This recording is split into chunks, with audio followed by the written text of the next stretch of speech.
BMG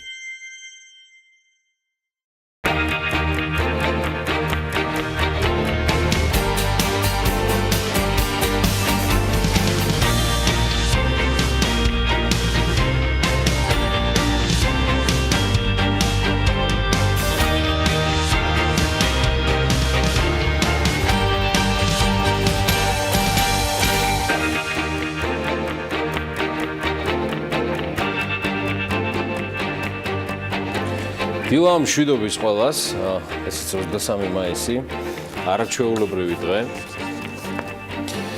მე გიორგი ისაკაძე ვარ, წარმოგიდგენთ საქმიან დილას BMG-ის სახელით, ბიზნეს მედია მთელი დღის განმავლობაში თავის კოლეგებთან ერთად TV პირველზე ნიშნავთ თქვენთვის, რომ მოგაწოდოთ უახლესი, ყველაზე დაბალანსებული და ყველაზე ცინცხალი ამბები ეკონომიკაში თუ ბიზნესში თუ პოლიტიკაში მიმდინარე ამბებთან დაკავშირებით. დღეს 23 მაისს ძალიან ბევრი და მნიშვნელოვანი ამბავი გვაქვს თქვენთვის გასაზიარებელი ზეზეურად, ამიტომ ყველას წარმატებულ საქმიან, ბარაქიან დღეს გისურვებთ, ჯანმრთელობა და კიდევ ერთხელ ჯანმრთელობა ყველას. ამასობაში გადავხედოთ რა ამბებში ვართ. პოლონეთის ქალაქ კრაკოვში გამართულ ღვინის საერთაშორისო კონკურსში საუბარია გალიცა ვიტისზე 2018 წლის დაჯილდოების ცერემონიალზე ქართულმა ღვინოებმა უმაღლესი ჯილდოები, მე მგონი არც დატოვეს არაფერი, 2 ტროფი და 9 ოქროს მედალი წამოიღეს ღვინის ეროვნული სააგენტოს მხარდაჭერით, რომელიც ჯერ კიდევ დარჩენილი არის ხელმძღვანელის გარეშე. სულ კონკურსზე ქართული ღვინის მწარმოებელი 5 კომპანიის 18 სახეობის ქართული ღვინო იყო წარდგენილი და მათ შორის უმაღლესი შეფასებები და ჯილდოები მოიპოვეს. ტროფის და გრან გოლდის მფლობელი გახდა კახური წარჩინებული 2013 წლის ჩამოსმის წითელი ღვინო გახავთ კომპანია ბადაგონი. მასთან ერთად არის ალავერდი ტრადიციული წითელი, ასევე 2013 წლის ეს კომპანია ბადაგონია. ოქრო, ანუ გოლდის ასე ვთქვათ ჯილდო საფერავმა აიღო 2010 წლის რეზერვიდან. აქაც სიმარჯვა ბადაგონმა და ცხადია, არც დანარჩენი ოქროს მიმართულება დათმო ბადაგონმა, კახური წარჩინებული თეთრი 2014 წლის, საფერავი 2016 წლის კი უკვე კომპანია ვაზიანი კომპანიამ აიღო, ვაზიანი არ დასჯერდა მხოლოდ ამას, მის ასე ვთქვათ მის მონაგარში კლავარი კიდე მისმა ქისმა აიღო 2016 წლის საკმაოდ მნიშვნელოვანი ჯილდო, ასევე ვაზიანი კომპანიის საფერავმა 2017 წლის და ასევე კომპანია ასადელი, რომელმაც ეს ყველაფერი დაიმსახურა კაწითელი ქვევრის 2017 წლის და საუბარია წინანდლის 2016 წლის ჩამოსხმაზე. წინანდლის ძველმა მარანმაც არ დააკლო თავისი საფერავით ჯილდოებს და წინანდლის ძველი მარანი კი ასევე მათ შორის არის აი ამ მარაქაში და ბარაქაში. აღნიშნული კონკურსი ვაზისა და ღვინის საერთაშორისო ორგანიზაციის ეგიდით იმართება და კონკურსის ჟიურიში ღვინის ეროვნული სააგენტოს მარკეტინგისა და საზოგადოებასთან ურთიერთობის დეპარტამენტის უფროსის მოადგილეც იყო მიწვეული. მან აღნიშნა კიდეს, რომ კონკურსზე თამთა ყველა იძეზია საუბარი, რომ კონკურსი გალიცა ვიტისი პოლონეთში ერთ-ერთი ყველაზე პრესტიჟული და მასშტაბური ღონისძიებაა და გარდა იმისა, რომ პოლონეთი ერთ-ერთი ყველაზე მნიშვნელოვანი ბაზარი არის ჩვენთვის ექსპორტისთვის. ნუ ხა ქართულ ღვინოს ტოლს არ უდობენ არც ლონდონის ბირჟაზე წარდგენილი ქართული კომპანიებიც, რომელთა აქციების ფასიც გაიზარდა. ბირჟაზე ვაჭრობის შედეგებს ჩვენი პარტნიორი გალტენდაგარტიც აქვეყნებს და მათი მონიტორინგის მიხედვით, რომელსაც ასევე BMG-ზეც ნახავთ, BGO ჯგუფის აქციები 33.7 ბრიტანულ ფუნტ სტერლინგში დაიხურა, ეს დაახლოებით პროცენტი და 26% ნამატია წინა კვირასთან შედარებით. ჯამში ეს არის 6.9%-იანი კლება გასულ თვესთან შედარებით, თუმცა ვაჭრობის მოცულობამ 304 აქციაზე მეტი შეადგინა. ეს საუბარი არის ფუნტ სტერლინგში 32-დან 35 დიაპაზონში. ბოლო 4 კვირის განმავლობაში საშუალო დღიური ვაჭრობის მოცულობამ 55,000 აქცია შეადგინა. FTSE 250-ის ინდექსში, რომელშიც BGO შედის, წინა კვირასთან შედარებით თითქმის პროცენტით არის მონატებული, ხოლო თვესთან მიმართებაში გეინი 4.18%-ია. ნავაჭრი აქციების მოცულობამ კომპანიის საბაზრო კაპიტალიზაცია 0.77 მიასედით გაზარდა. TBC ბანკის ჯგუფის აქციები 17.94 ფუნტ სტერლინგში დაიხურა. ეს არის 11.1%-ის ნამატი წინა კვირასთან შედარებით და 4.8%-ის ნამატი გასულ თვესთან მიმართებაში. 315,000 აქციაზე არის მოცულობაზე საუბარი.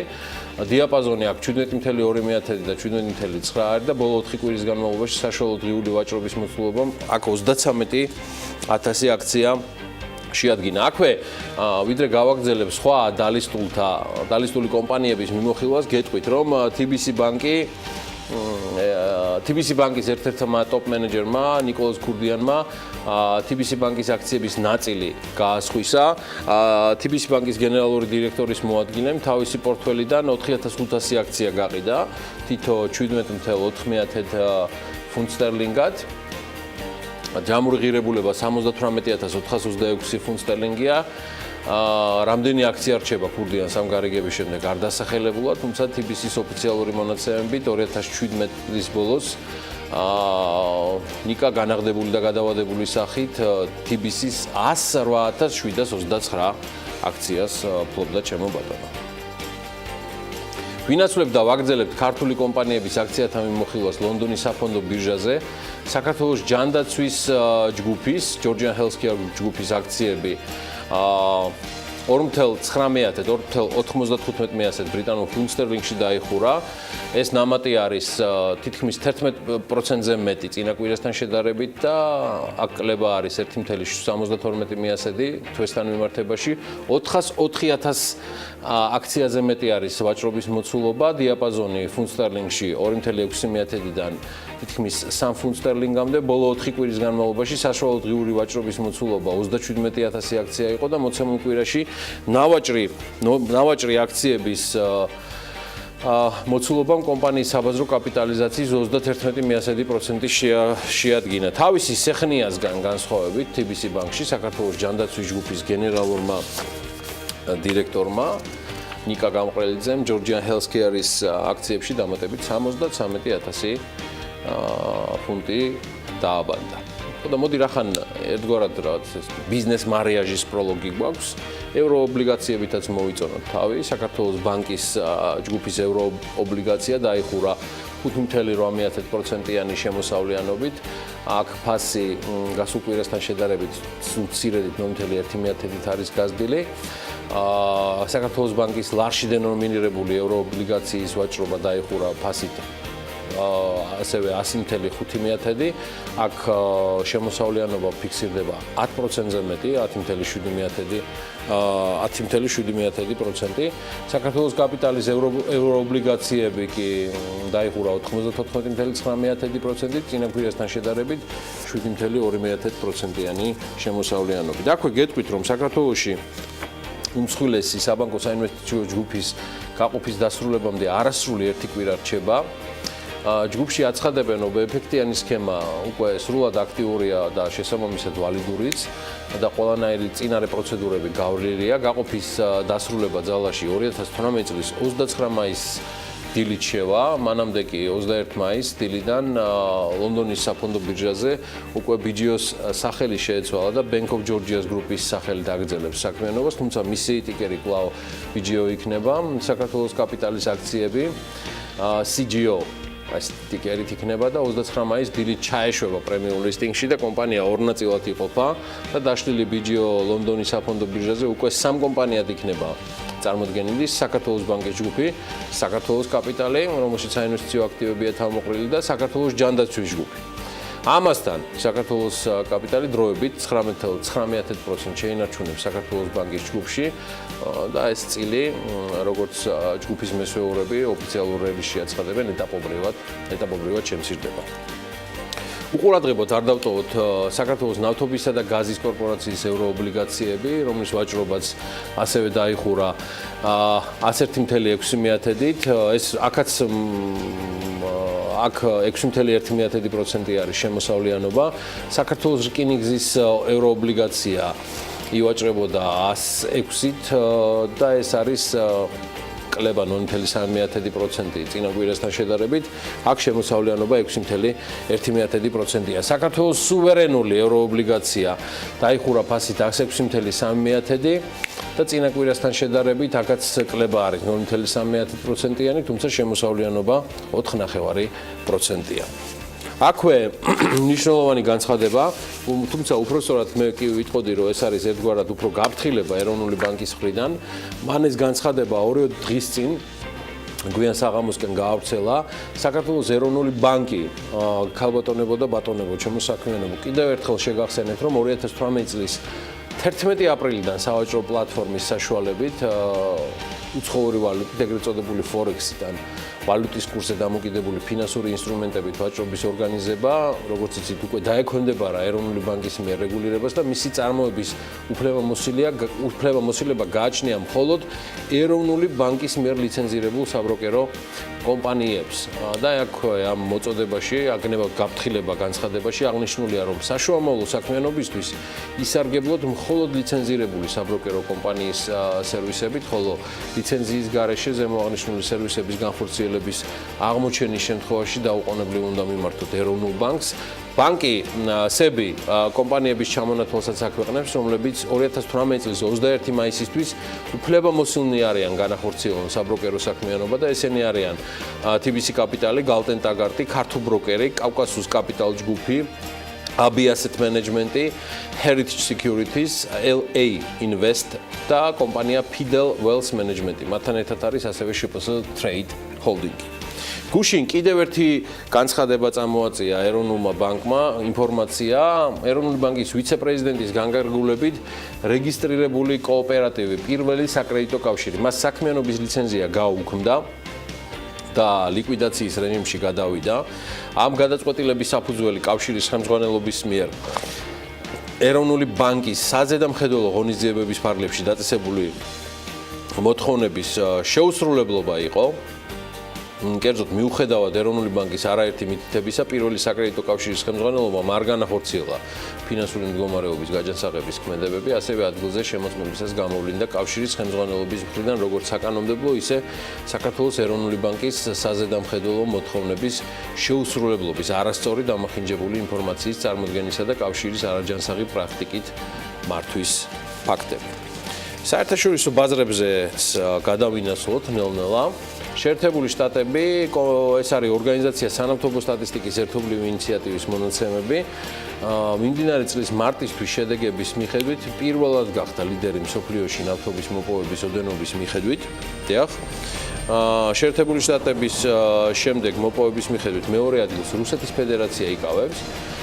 შეერთებულ შტატებში ნავთობის მოპოვების მაჩვენებელმა შეადგინა დღეღამეში 10 მილიონ ბარელზე მეტი, თითქმის 10.5 მილიონი ბარელი უკაცრავად, რუსეთში საუბარია 10 მილიონ 200.000-ზე, საუდის არაბეთში 9 მილიონ ბარელზე, თითქმის 10 მილიონზე დღეღამეში და 2018 წლის თებერვლისთვის მაჩვენებელთან შედარებით შეერთებულ შტატებში ჯამში წარმოება არის გაზრდილი 1.6%-ით, რუსეთში ეს მაჩვენებელი შეცვლილი არ არის, ხოლო საუდის არაბეთში წარმოება შემცირებული არის 0.28%. უმსხვილეს ექსპორტიორად კვლავ საუდის არაბეთი რჩება. დაახლოებით 7 მილიონი ბარელი ნავთობისა დღეღამეში. მარტში შეერთებულმა შტატებმა 1.600.000 ბარელის ექსპორტი განახორციელა, რაც თითქმის 4%-იანი ზრდა არის წინათვლის მაჩვენებელთან შედარებით.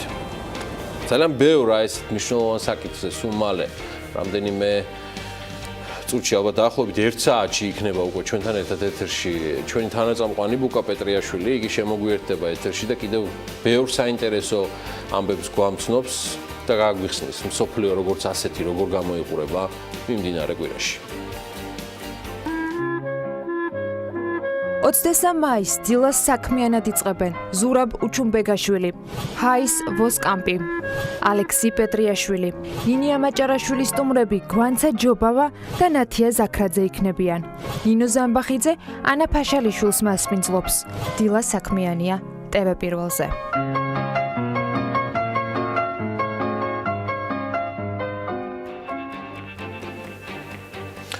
კვადრატი უძრავი ქონება 2018 წლის პირველ 3 თვეში 53 აპარტამენტის გაყიდვაზე აცხადებს. გარიგების ჯამური ღირებულება $7,700,000-ია. თითო აპარტამენტის ფასმა საშუალოდ $155,000 შეადგინა და გადააჭარბა კიდეც, რაც იდეაში რეკორდული თანხაა 1 კვადრატულ მეტრზე გაანგარიშებით. კომპანიის ანგარიში მითითებულია, რომ 2017 წლის ამავე პერიოდში კომპანიას 153 ბინა ჰქონდა რეალიზებული, თუმცა სულ ჯამში $10,100,000. M კვადრატს ძალიან დიდი გეგმები აქვს, იცით, ჩვენმა საქმიანმა მაყურებელმა სასტუმრო ბიზნესში. წლის დასაწყისში კომპანიამ უკვე კარგად ამოქოქილი სასტუმრო რამადაენქორი გახსნა 152 ნომრიანი სასტუმროს ასაშენებლად.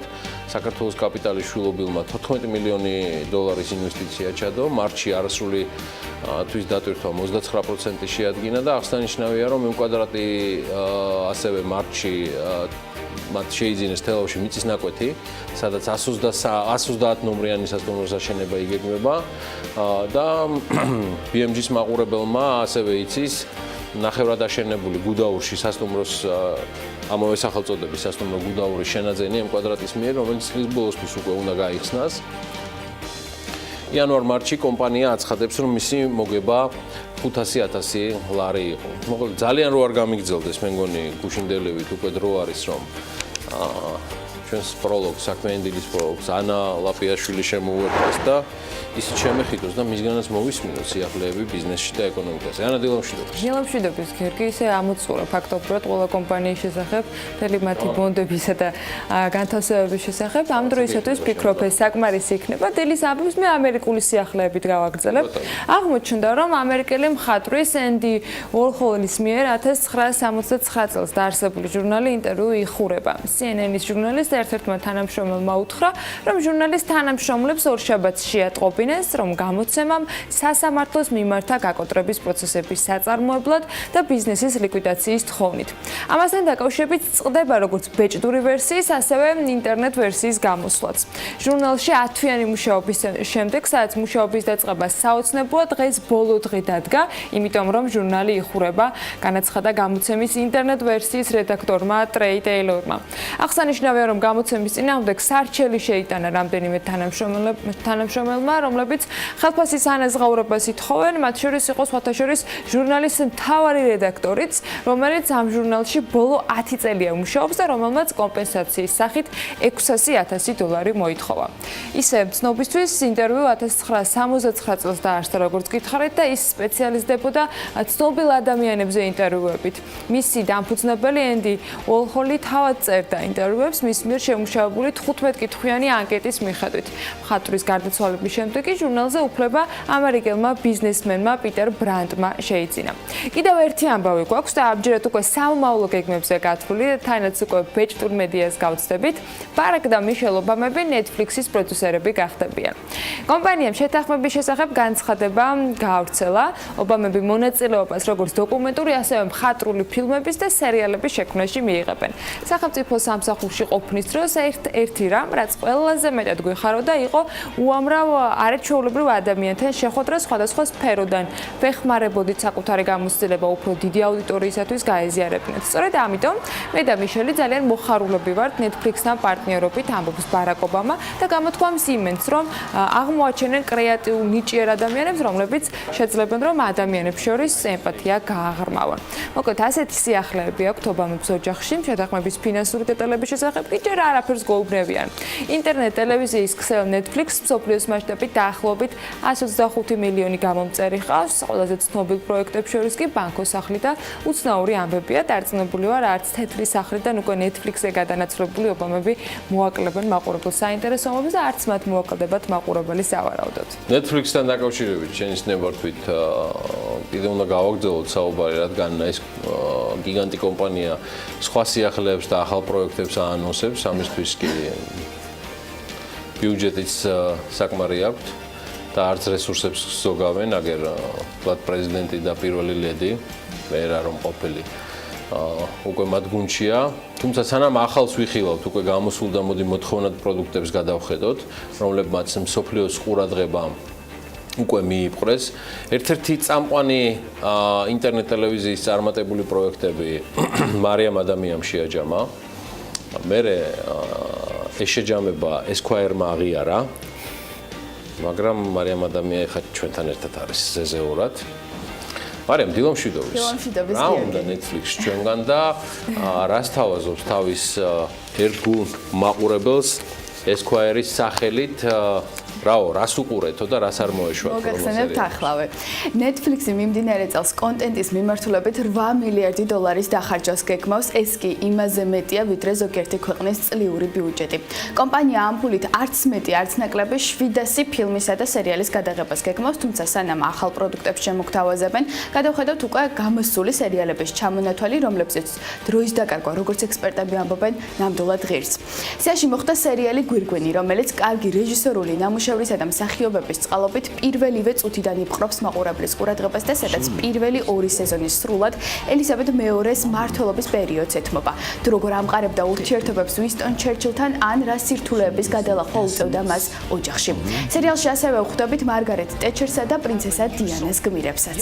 მაინც მახსოვს და როგორც ვიცი წინასწარ არის სერიალის გაგრძელებას გეგმავენ იმისათვის რომ დედოფალ ელიზაბეთის მმართველობისა და ცხოვრების როგორც ძველი ასევე თანამედროვე დღევანდელი პერიოდები ასე ვთქვათ უფრო დეტალურად აისახონ. რამდენად სწორად ვიცი. ვფიქრობ საკმაოდ გაახარებს ერთგულ მაყურებელს ეს ფაქტი, თუმცა ასევე გარდა აღნიშნული სერიალისა სიაში სახელდება ჯონ დუგლასის წიგნის მიხედვით გადაღებული გონებაზე მონადირე, სადაც მოთხრობილია FBI-ის ყოფილი აგენტის ისტორია, რომელიც პირველი ადამიანი იყო ბიუროში, ვინც კრიმინალების პროფილების შექმნა და აღწერა მათი ჩვევები, ქცევები და ფიქრები იმისათვის, რომ სერიული მკვლელების ქმედებების წინასწარი პროგნოზირება მოეხდინა. ერთი შეხედვით შესაძლოა მაყურებელს მოეჩვენოს, რომ სერიალში გაცილებით მეტი საუბარია ვიდრე ქმედება, თუმცა სხვას არც უნდა ელოდოთ, რადგან მთავარი შინაარსი სწორედ ფსიქოპატებთან საუბარშია ჩადებული. Netflix-ის კიდევ ერთ ნამუშევარზე უნდა გავამახვილოთ ყურადღება, სახელწოდებით უცნაური ამბები, რომელმაც უკვე მოახერხა და ნახევარი მსოფლიო დააინტერესა. ექსპერტები კი გვირჩევენ, თუ ჯერ არ გაქვთ ნანახი სერიალი, აუცილებლად დაუთმოთ მას დრო, რადგან აქ ერთიანდება სტივენ სპილბერგი, ჯონ ლუკასი, სტივენ კინგი და 1980-იანი წლების კიდევ ბევრი ცნობილი შემოქმედი. ცალკე აღნიშნვის ღირსი ასევე შავი სარკე, რომელიც სამეცნიერო კვლევითი ჟანრისაა და თანამედროვე საზოგადოებრივ ცხოვრებასა და მათზე ტექნოლოგიურ ზეგავლენებს ასახავს. მარიამ, საკმაოდ დიდი გამოხმაურება მოყვა ასევე Netflix-ის ნამუშევარს, ეს იყო ნარკო ბარონი, რომელიც პაბლო ესკობარის ცხოვრებაზე გვიყვება და რომელმაც საკუთარი სიტყვა უკვე თქვა სერიალების ინდუსტრიაში და გასცდა პრინციპში მხოლოდ ტელეეკრანებს. ნამდვილად ასეა, დარწმუნებული ვარ, საქართველოში ძალიან ბევრი მაყურებელი ყავს და პოპულარულია, რადგან პაბლო ესკობარზეა და მას ცხადი არაერთხელ გადაუღიათ სერიალი თუ ფილმი და ბევრჯერ ყოფილა ამის მცდელობა, თუმცა ასეთი გამოხმაურება და შედეგი ჯერ მგონი არც არ მოჰყოლია. დღეისათვის Netflix-ის სერიალის მეოთხე სეზონზე მუშაობს, რისთვისაც შემოგვეთებით ჯგუფს ბევრი წინააღმდეგობის დაძლევაც მოუხდა, რადგან მათ ესკობარების ოჯახი აშანტაჟობდა, ამას კი პროდიუსერის ასისტენტის სიცოცხლეც კი შეეწირა, როგორც მედიაში ვრცელდება. თუმცა გარდა მძაფრსიუჟეტიანი სერიალებისა, სიაში ერთი კომედიური ჟანრის სერიალის მოხდა სახელად ყველაფრის ოსტატები, სადაც აღწერილია სიუჟეტი 30 წლის ინდოელ მსახიობზე, რომელიც ცდილობს კარიერის აწყობას ნიუ-იორკში. მართალია სერიალი მსუბუქი საყურებელია, თუმცა ავტორები არც სერიოზული თემების განხილვას ერიდებიან. შეგვიძლია ახლა მთავარი გმირის კომენტარის მოვისმინოთ სერიალთან დაკავშირებით. ეს არის შოუ, რომელიც მოგვითხრობს 30 წლის მსახიობ დევის პირად და პროფესიულ ცხოვრებაზე, რომლისთვისაც ცხოვრებაში მთავარი პრობლემაა გადაწყვიტოს, თუ რისი ჭამასურს. როგორც ჩანს, ეს როლი კარგად მოვირგე, რადგან კრიტიკოსებმაც და საზოგადოებამაც ნამუშევარი დადებითად შეაფასეს. თუმცა ეს ყველაფერი რეჟისორისა და იმ გუნდის დამსახურებაა, რომლებთანაც ყოველდღიურად მიწევს მუშაობა. პირადად ჩემთვის უდიდესი გამოცდილება და პარალელურად სიამოვნებაა ამ სერიალზე მუშაობა, რომლის ჯერჯერობით მხოლოდ 2 სეზონია გამოსული. თუმცა იმედია არც მესამე დააყენებს უახლოეს მომავალში. და ბოლოს ყველაზე პოპულარულ ნამუშევრად დასახელდა სერიალი სახელად ახლა ნარინჯის თფერი ყველაზე მოდურია. სერიალი ამერიკელი მწერლის ფაიფერ კერმანის ავტობიოგრაფიულ წიგნს ეფუძნება და აღწერილია ქალთა კოლონია თავისი სირთულეებითა და გამოწვევებით, თუმცა ცხადია ეს მხოლოდ მცირე ჩამონათვალია იმ სერიალებისა, რომლებმაც Netflix აღიარება მოუტანეს, სამომავლოდ კი ეჭვმა აქვს ეს ჩამონათვალი კიდევ უფრო გაიზრდება. დიდი მადლობა საკმაოდ საინტერესო წარდგენისთვის. ჩვენ შევეცდებით მარიამთან ერთად ერთგვარი რეიტინგის გავაკეთოთ ყველაზე შემოსავლიანი სერიალებისა. ეხლა Netflix-ის ამ შემთხვევაში პროდუქტს მათგან არ ვითხოვთ, მაგრამ კიდევ ერთი ჩვენი, ასე ვთქვათ, პროგნოზი თუ რაც გინებავთ ეხლა ვანგობაზე ვერ დავდებთ, მაგრამ ახლა საუბარია ფოთის ვალერიან გუნიას სახელობის პროფესიული სახელმწიფო თეატრის შენობის ექსპერტიზისა და რეაბილიტაციის პროექტის შესადგენად მერის მიერ გამოცხადებულ ტენდერზე, რომელიც ასევე მეორედ ჩაიშალა და ეს მოსალოდნელიც იყო. ეს საპროექტო სამუშაოების 30,000 ლარად ჩატარებას გულისხმობდა და ცხადია, მაშინ მონაწილეობა კვლავ არავინ არ მიიღო, მაშინ როცა ერთმანეთს კალთები დაახიეს 11 მილიონიანი სარემონტო სამუშაოების ჩატარებაზე, რომელიც რამდენიმე თვეში ფაქტიურად სრულად გამოუსადეგარი გახდა და ფოთის თეატრის სასწრაფო რეაბილიტაციას და რეკონსტრუქციას საჭიროებს. ისინი კვლავ ითხოვენ, რომ აღნიშნულის, ასე ვთქვათ, ექსპერტიზის ჩასატარებლად მოხდეს პირდაპირ სამხარაულის ცენტრთან ხელშეკრულების გაფორმება შესაბამისი ექსპერტიზისთვის, რადგან 30,000 ლარი სავსებით საკმარისია ამ ყველაფრისთვის. თუმცა საკმაოდ დრამატული ვითარება ფოთის თეატრთან დაკავშირებით გრძელდება და ჩვენ თვალყურს ვადევნებთ მათ და შეუძლიათ ასევე ჩვენი იმედი გქონდეთ, რომ დროულად მოხდეს ეს ყველაფერი, რადგან დასი შენობის ექსპერტიზის მოლოდინშია და რეალურად სპექტაკლების გამართვა მათ სხვა ქალაქებში უწევთ. ამასობაში ქართველი სუმოისტი ლევან გორგაძე, იგივე ტოჩინოშინი, მაისის ბაშოს ლიდერია, სპორტსმენმა 10 შეხვედრიდან 10-ვე მოიგო, ნაცუ ბაშოს მოგებით ტოჩინოშინი იოკუძუნას რანგში გადავიდა, ლევან გორგაძე პირველი ქართველი და მხოლოდ მესამე ევროპელია, რომელმაც უპრესტიჟულეს იმპერატორის თასზე ჩემპიონობა შეძლო. მიმდინარე ბაშოზე ქართველი ერთადერთი სუმოტორია, ვინც ყველა შეხვედრა მოიგო, დაგხოცავთ თუ რაიმე არასწორად თქვი. ტურნირის დასრულებამდე 5 სატურნირო დღეა დარჩენილი და ლევან გორგაძეს იმპერატორის თასის მოსაპოვებლად რამდენიმე ნაბიჯიღა დარჩა, ამ სიტყვის პირდაპირ მნიშვნელობით ნაბიჯი. დღეს კი ტოჩინოშინის მეტოქე მეხუთე მაეგაშირა, იაპონელი კოტოშიგუ კუ იქნება. კუს რას უზავთ, ხო წარმოგიდგენია ჩვენი გოლიათი. ეს არ არის ყველაფერი. კიდევ ძალიან საინტერესო ამბებია. გამოჩნდება თუ არა ბლოკჩეინ ტაქსი თბილისში. რას გულისხმობს პროექტი და რა პერსპექტივა გვაქვს დედაქალაქში ტაქსით ქალაქის მოსარგებლეებს. როტენბერგის ერთ-ერთი ყოფილი წევრი ნატალია გააქტიურებულია. ამასობაში კი კახეთის რეგიონში ცხოველთა იდენტიფიკაციის სისტემის საპილოტე პროგრამა იწყება. საქართველოს ავიაბაზარზე კი ივნისიდან 3 ახალი ავიაკომპანია შემოდის, რაც იმას ნიშნავს, რომ ჩვენ აეროპორტებს წინ დაუდგებათ უკვე გამოწვევა 54 ავიაკომპანიას მოემსახურონ. გამოჩნდება თუ არა ბლოკჩეინ ტაქსი თბილისში.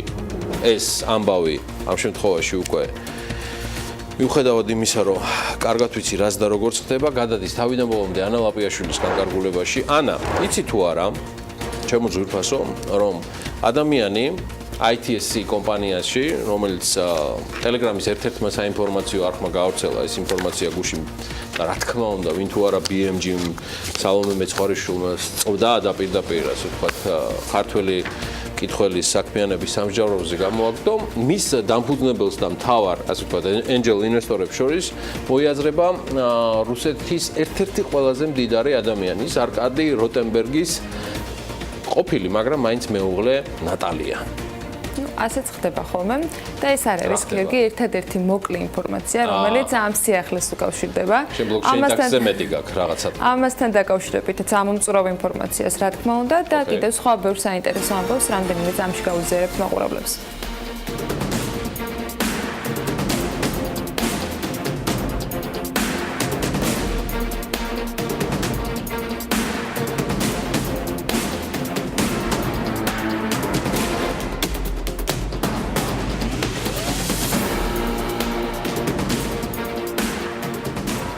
გამოჩნდება თუ არა blockchain taxi თბილისში ამ კითხვაზე პასუხისათვის ძალიან მოკლედ გეტყვით, რომ Telegram-ის ერთ-ერთი საინფორმაციო არხის საშუალებით გავრცელებული ინფორმაციით, რუსი მილიარდერის არკადი როტენბერგის ყოფილი მეუღლე პარტნიორებთან ერთად ახალი პროექტის International Taxi Company-ს განხორციელებას გეგმავს.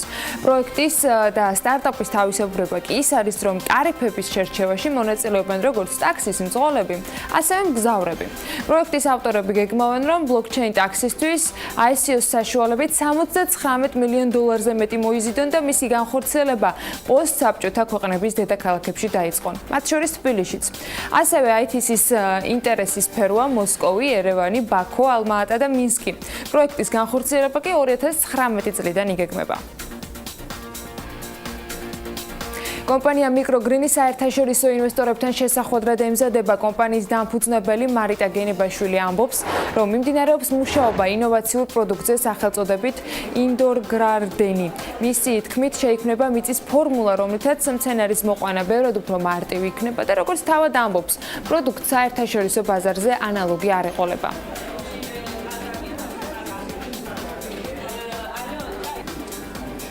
Patagonმა კი პარტნიორობა მძლავრ ამერიკული ღვინის წარმოებელ კომპანიასთან და დისტრიბუტორთან Johnson & Ross-თან დაიწყო. ამის შესახებ კომპანიის დამფუძნებელმა კახეთში გამართულ ბრიფინგზე მიაწოდა მედიას ინფორმაცია, სადაც მან საზოგადოებას კომპანიის წინააღმდეგ ბოლო თვეებში მიმდინარე გამოძიების შესახებაც აუწყა. მისივე თქმით, მიუხედავად არსებული პრობლემისა, მათ მოახერხეს და ღვინის რეალიზაცია საგრძნობლად გაიზარდა. ფრინველის გაგრილების ხორცში წყლის შემცველობას და სხვა პროცედურებზე მწარმოებლებს იმპორტიორებს გარემოს დაცვისა და სოფლის მეურნეობის მინისტრის მოადგილე შეხვდა.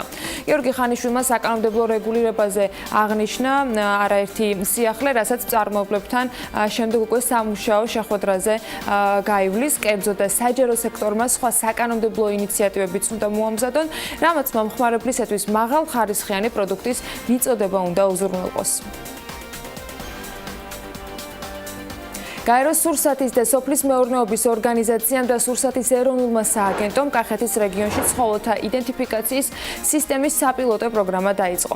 ამასთან დაკავშირებით სააგენტოსა და FAO-ს წარმომადგენლებმა რეგიონის ვეტერინარებს ვეტერინარული ფორმების ჩასანაცვლებლად პორტატული ტაბლეტები და მათი გამოყენების პირობები გააცნეს. ამ პროგრამის ფარგლებში ვეტერინარებს ექნებათ საშუალება, რომ ცხოველის და მისი მომვლელის შესახებ ინფორმაცია განახლებულ ბაზაში ელექტრონული პორტატული კომპიუტერებით შეიყვანონ. FAO-ს და სურსათის ეროვნული სააგენტოს ერთობლივი მუშაობის შედეგად კი თავდაპირველად კახეთის რეგიონის 3 მუნიციპალიტეტია შერჩეული.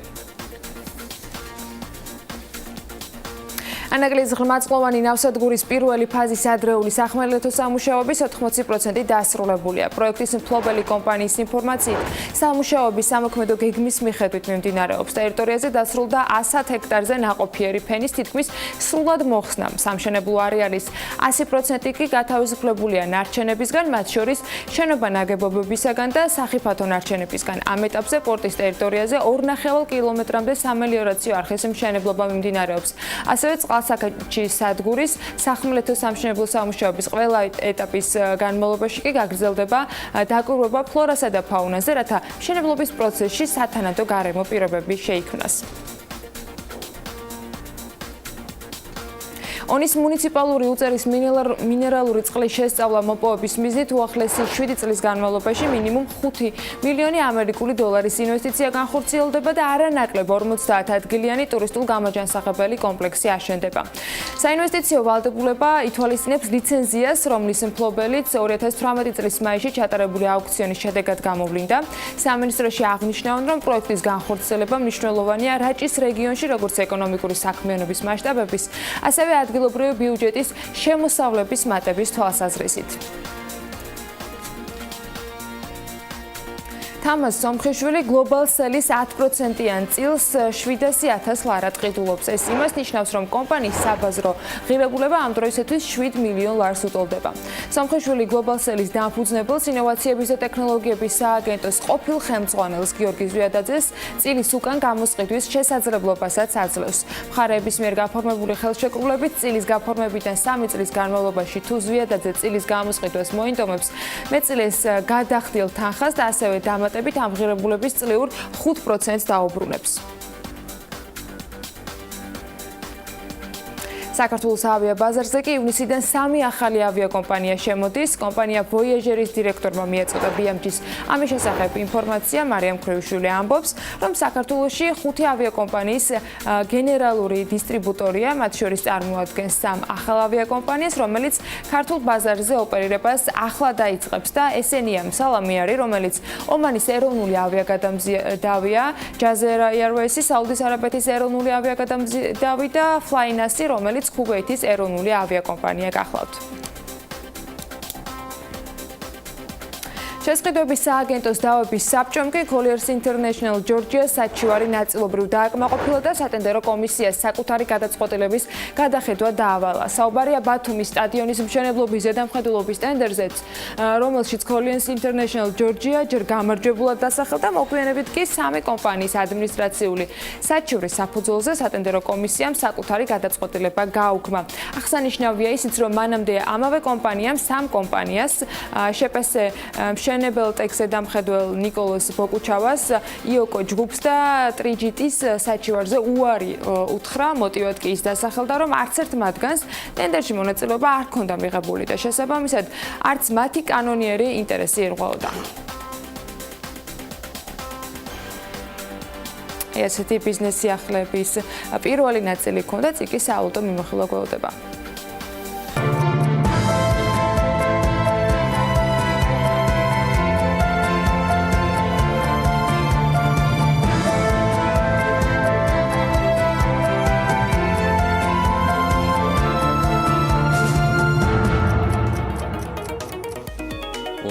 შეერთებულ შტატებსა და ჩინეთს შორის სავაჭრო ომის საფრთხის განელების კვალობაზე, იდეაში მილევადობაზე შეიძლება საუბარი, ამერიკული დოლარის კურსი ბოლო 5 თვის მაქსიმუმს უახლოვდება. ამის ძირითადი მიზეზი, როგორც გითხარით, არის ის, რომ ტრეიდერები და ინვესტორები დოლარზე გაყიდვის პოზიციებს თანდათან ხურავენ. ეს ტენდენცია კი ზედიზედ მეოთხე კვირაა გრძელდება და წლის დასაწყისის შემდეგ დოლარზე ასე ცოტა გახსნილი მოკლე პოზიციები არც დაფიქსირებულა. სხვაჩვერის საინვესტიციო კომპანია State Street Global Advisors-ის მაკროსტრატეგი ტიმოტი გრაფი ამბობს, რომ მოკლე პოზიციების მცირე მოცულობის პირობებში დოლარს შემდგომი ზრდის პოტენციალი კვლავ გააჩნია. დოლარი შედარებით გამყარდა ქართულ ლართან მიმართებაშიც. ლარი დოლართან წყვილი 2.44-ია, ევროს ფასმაც მოიმატა 2 ლარი და 88 თეთრი დაგჭირდებათ ევროს შესაძენად. ლირა 53 თეთრზეა, ფუნტ სტერლინგი 3 ლარის და 28 თეთრის ნიშნულს ინარჩუნებს. იდეაში უკვე ჩვენ შეგვიძლია გადავიდეთ ამინდის პროგნოზებს, მე მგონი, იმიტომ რომ საკმარისზე მეტად გავაკეთეთ სავალუტო პროგნოზები, მას ანა გაგაცნობთ და მასში დაეხმარება გარემოს ეროვნული სააგენტოს ინფორმაციები. ის პროგნოზის სპონსორია SEU Development-ი. გარემოს ეროვნული სააგენტო გვატყობინებს, რომ ამინდი საქართველოში ამიერკავკასიის ჩრდილოეთიდან მოქმედი შედარებით ცივი ჰაერის მასების და სამხრეთიდან გავრცელებული თბილი ჰაერის მასების ურთიერთქმედებით იქნება განპირობებული. მოსალოდნელია დრო გამოშვებით ღრუბლიანობის მომატება. დასავლეთ საქართველოში იქნება უმეტესად უნალექო ამინდი, აღმოსავლეთ საქართველოში ზოგან შესაძლოა იყოს ხანმოკლე წვიმა ელჭექითაც. იქროლებს აღმოსავლეთის მიმართულების ქარი. სოხუმში 28 გრადუსი იქნება, ბათუმში 27, ხობულეთში დღის განმავლობაში მაქსიმალური ტემპერატურა 28 გრადუსს მიაღწევს, ფოთში კი 29 გრადუსი დაფიქსირდება. ქუთაისში 31 გრადუსია მოსალოდნელი. ზუგდიდში 30, ოზურგეთში დღეს განმავლობაში მაქსიმალური ტემპერატურა ასევე 30 გრადუსი იქნება, ონში 28, გორში 30 გრადუსი, ცხინვალში ასევე 29 გრადუსი და რუსთავში 28 გრადუსი დაფიქსირდება. ახალციხეში დღის მეორე ნახევრიდან შესაძლებელია ხანმოკლე წვიმა იყოს, თან ელჭექით და 26 გრადუსი იქნება მაქსიმალური ტემპერატურა, ბორჯომში 27, ბაკურიანში დღის მეორე ნახევრიდან იწვიმებს, ელჭექის ფონზე და 20 გრადუსი დაფიქსირდება, ახალქალაქში ასევე წვიმა და ელჭექია მოსალოდნელი საღამოს და 18 გრადუსი, სტეფანწმინდაში ნალექს ელოდებიან და 19 გრადუსი. თელავში უმეტესად უნალექოდ ჩაივლის დღე და 30 გრადუსი იქნება მაქსიმალური ტემპერატურა. თბილისში დრო გამოშვებით ღრუბლიანობა მოიმატებს, უმეტესად უნალექოდ ჩაივლის დღე, იქროლებს სამხრეთ აღმოსავლეთის მიმართულების ქარიც და იქნება 30 გრადუსი მაქსიმალური ტემპერატურა დღის განმავლობაში. ჩვენც ძალიან საინტერესო საქმიანი დილა გველის, თუ არ ჩავთვლით, რომ ჩვენი ერთ-ერთი სტუმარი, საკმაოდ ხშირი და საინტერესო რესპონდენტი, ბატონი ზურაბ უჩუმბეგაშვილი უკვე საქმიანი დილის კულისებშია. მასთან სულ რამდენიმე წუთში განვაახლებ საუბარს მე და ანა ალპიაშვილი, მანამდე კი საქართველოში მეფრინველეობის განვითარების გარდა კიდევ რა თემებს შევეხებით და ასევე სპიკერების ვინაობა. ამიტომ კიდევ ერთად ნახოთ საქმიანი დილის ანონსი. 23 მაისს დილას საქმიანად იწყებენ ზურაბ უჩუმბეგაშვილი, ჰაის ვოსკამპი, ალექსი პეტრიაშვილი, ნინია მაჭარაშვილის სტუმრები გვანცა ჯობავა და ნათია ზაქრაძე იქნებიან. ნინო ზამბახიძე ანა ფაშალიშვილს მასპინძლობს. დილა საქმიანია TV პირველზე.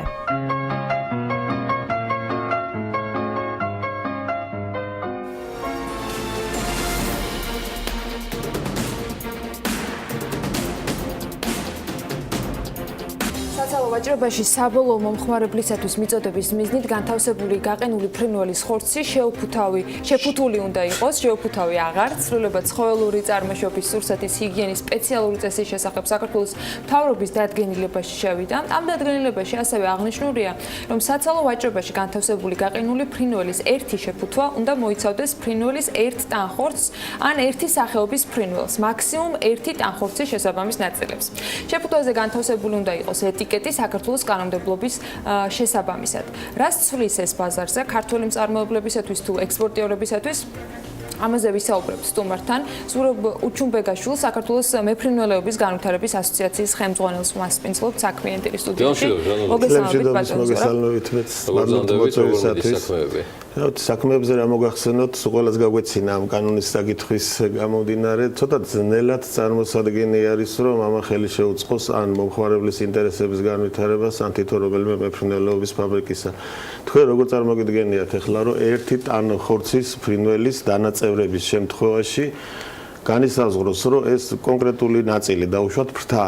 არის ფაბრიკები, იმპორტიორებიც და ადგილობრივებიც, რომელიც რამდენიმე 1000 ფრინველს ამუშავებს ერთ საათში. ყველაფერი ეს დანაწევრებული გროვდება ერთ დიდ შემგროვებელში და შემდეგ ხდება მისი დაფასება.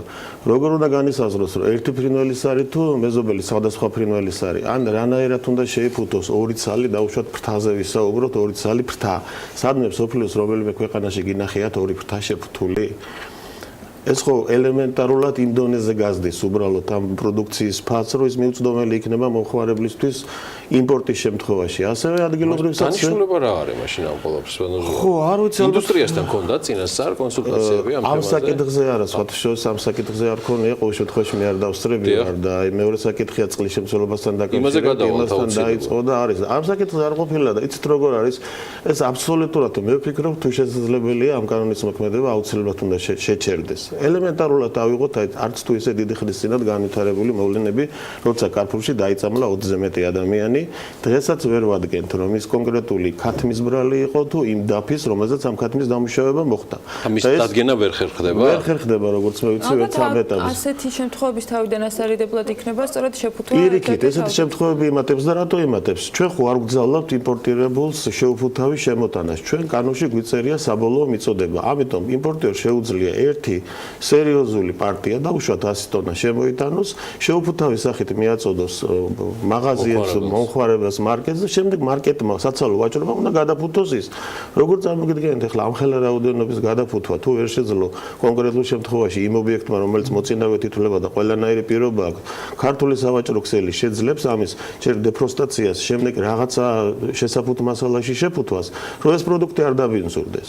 აი ამაზე თუ ვერ მემიქით რა. რამდენად საზიანოა ან რამდენად ვთქვათ პირიქით მნიშვნელოვანი არის რომ ის იყოს შეფუთული. შეფუთული ძალიან კარგი ესთეტიური თვალსაზრისითაც იქნება ისეთი ნორმების მიხედვით, როგორიც ეს ვთქვათ. რა თქმა უნდა, ანა, ჯობია რომ საერთოდ შეფუთულზე გადავიდეთ და ამ მეწყიღან იმიტომ თქვი წყლის შემცველობაზეც და იმას ყველა კანონი მივიღოთ ერთად. რა თქმა უნდა შემოდიოდეს შეფუთული და არა შეუფუთავი, მაგრამ იმის საცალო ვაჭრობაში გადაფუთვა არარეალურია და სერიოზული რისკ ფაქტორის მატარებელია. ხო გეუბნებით, წარმოიდგინეთ ახლა სავაჭრო ქსელი ჩვენთან საკმაოდ განვითარებელია, ეხლა ვითარდება, ასე ვთქვათ, ქსელური მარკეტინგი. ხო, ძირითადად არის რეგიონებში განსაკუთრებით წვრილი მარკეტები.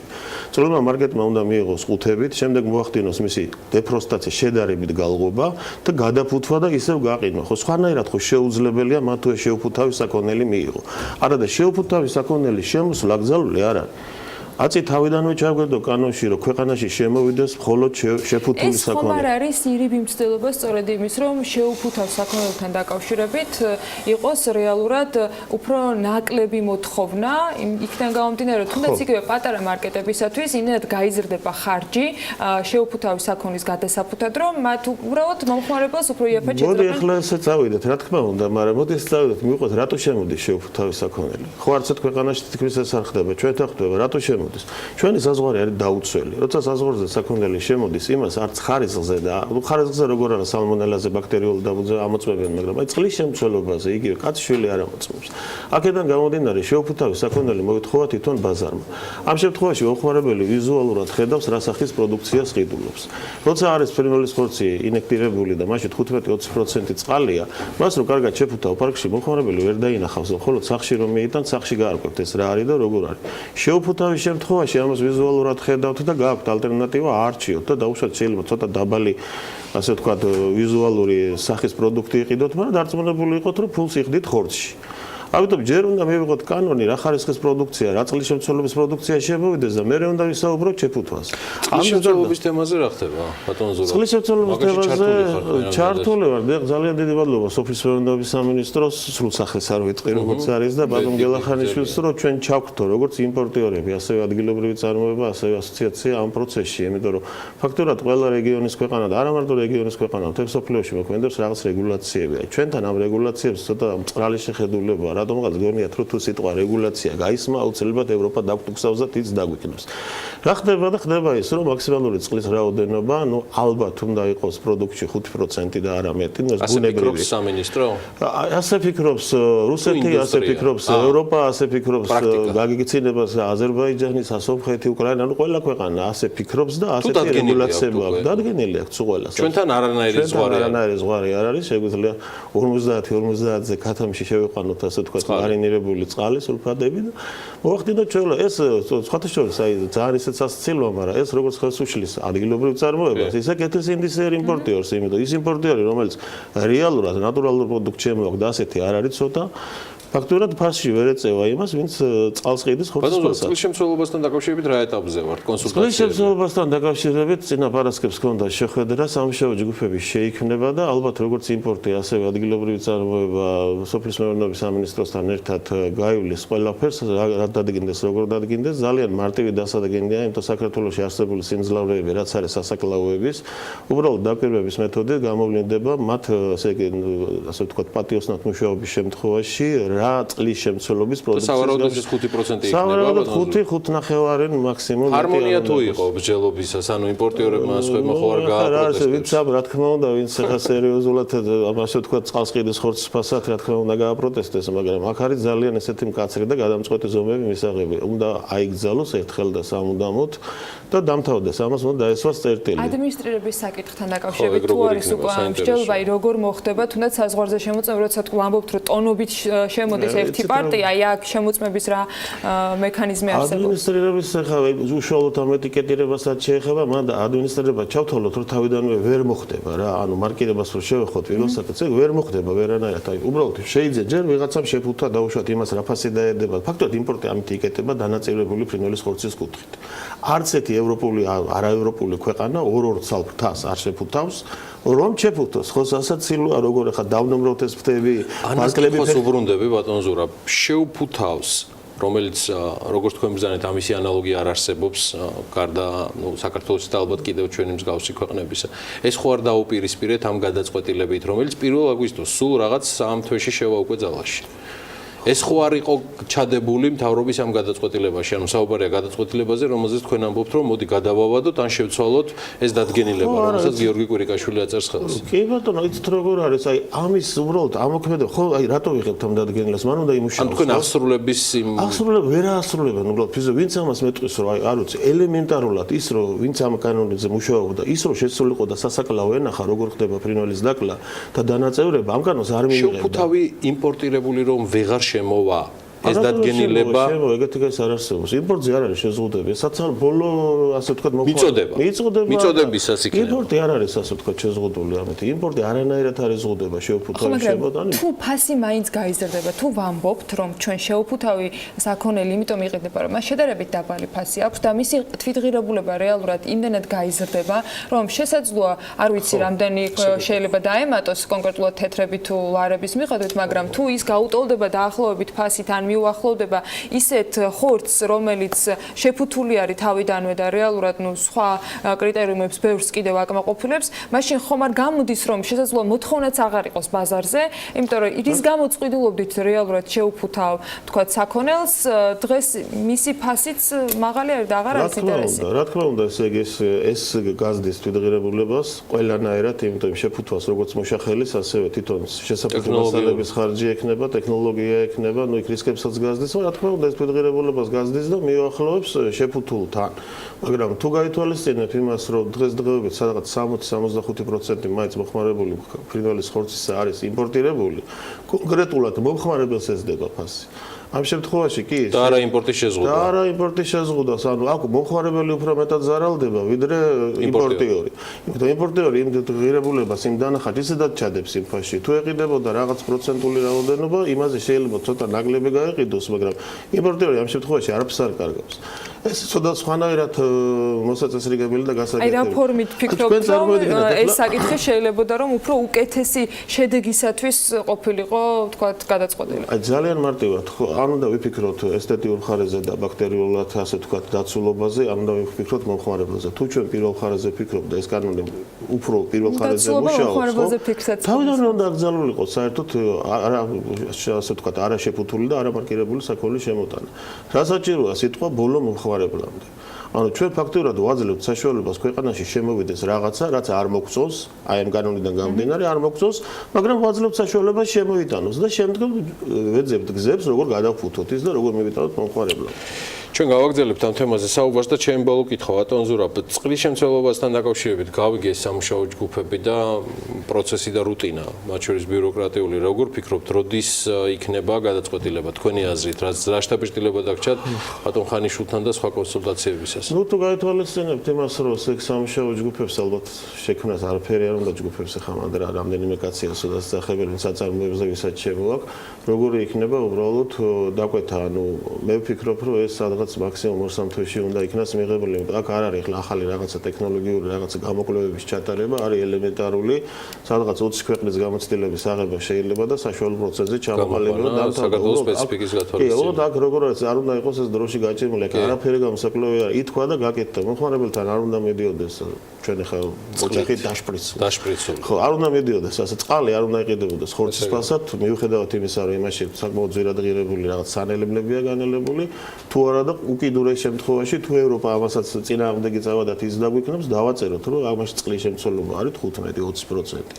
და ელემენტარულად ისე კი დავაწეროთ, ახლა კვერცხი რო შემოდის აზერბაიჯანული და ქართული ეტიკეტით იყიდება და კაცი არა მაგაზე მივხედავ, მომკითხავ, იმიტომ ეტიკეტირების კანონი მივიღეთ კვერცხზე, შემოდის ქართული პროდუქცია შემოაქვს, არის ესეთი ქართული კვერცხის კომპანია, რომელსაც ქართული კვერცხიც აქვს, იგივე ეტიკეტით ყიდის აზერბაიჯანულ კვერცხს, ის აბსოლუტურად იგივე ეტიკეტი, უბრალოდ ერთ საწერია რომ დამზადებულია შეფოსა ქართული კვერცხის კომპანიის მიერ, მეორე საწერია რომ დამზადებულია შეფოსა ჰაჯი ქაბულის მეურნეობის მიერ. კაცი კანონთან არანაირი პრობლემა თან არა აქვს პრობლემა აქვს ჩვენთან წარმოებთან. ესე იგი, ამაზე დიდი ეთერიდან რა უნდა ვიყვირო მითხარით, ვა?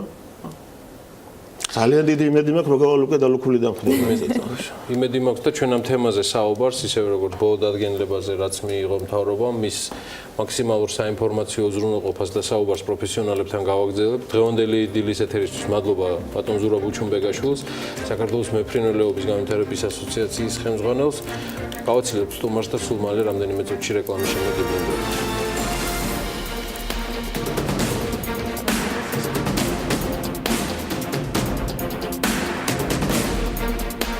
საქართველოში საწვავის ფასი ისტორიულ მაქსიმუმს გაუტოლდა.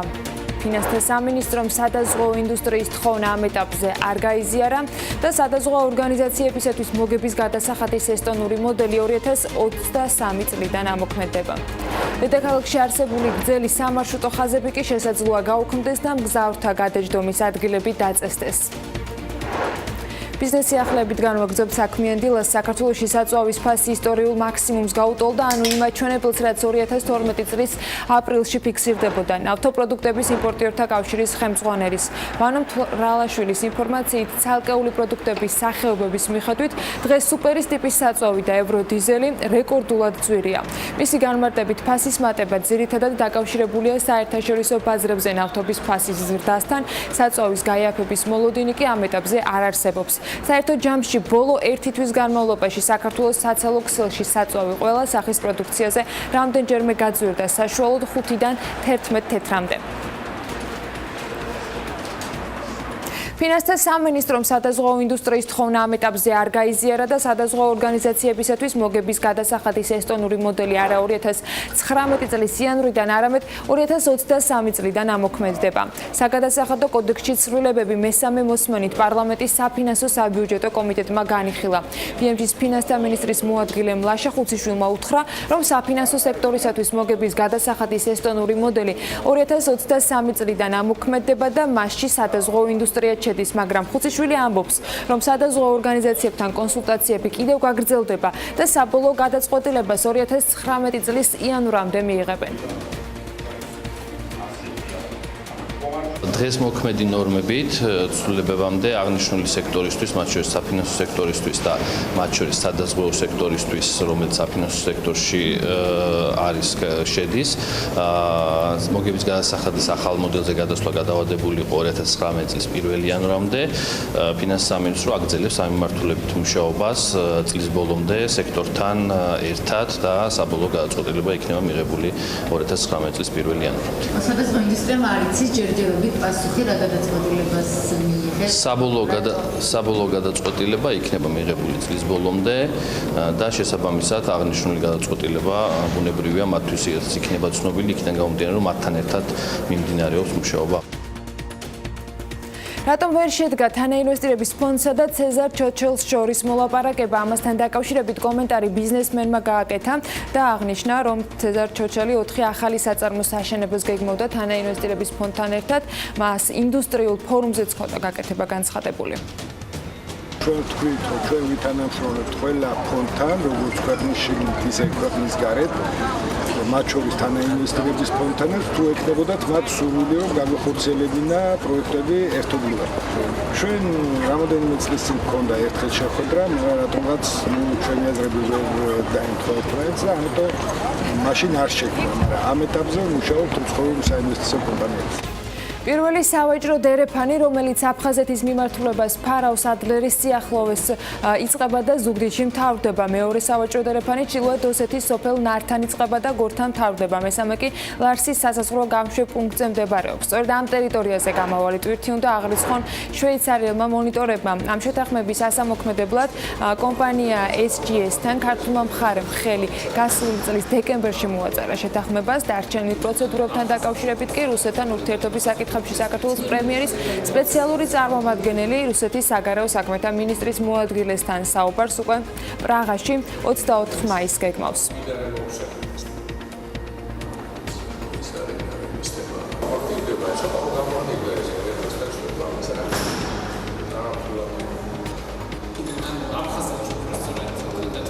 შეიძლება ითქვას, რომ მიუახლოვდით იმპლემენტაციის, ანუ ზოგადად პროექტის განხორციელების ეტაპს. ამაზე გვექნება ახლა საუბარი პრაღაში, ზოგადად თუ როგორია ჩვენი ხედვები, აი შემდგომი ეტაპის თაობაზე, დროის მიხედვითაც, ზოგადად რა ნაბიჯები უნდა გადაიდგას, ძალიან არასტანდარტული პროექტია. ძალიან ორიგინალური. გამოცდილებაც არ არის არსად, რომ წახვიდე ნახო, შეისწავლო. ამიტომ ბევრი რამე ჩვენ თვითონ უნდა გავარკვიოთ. დედაქალაქში არსებული გრძელი სამარშრუტო ხაზები შესაძლოა გაუქმდეს და მგზავრთა გადაჯდომის ადგილები დაწესდეს.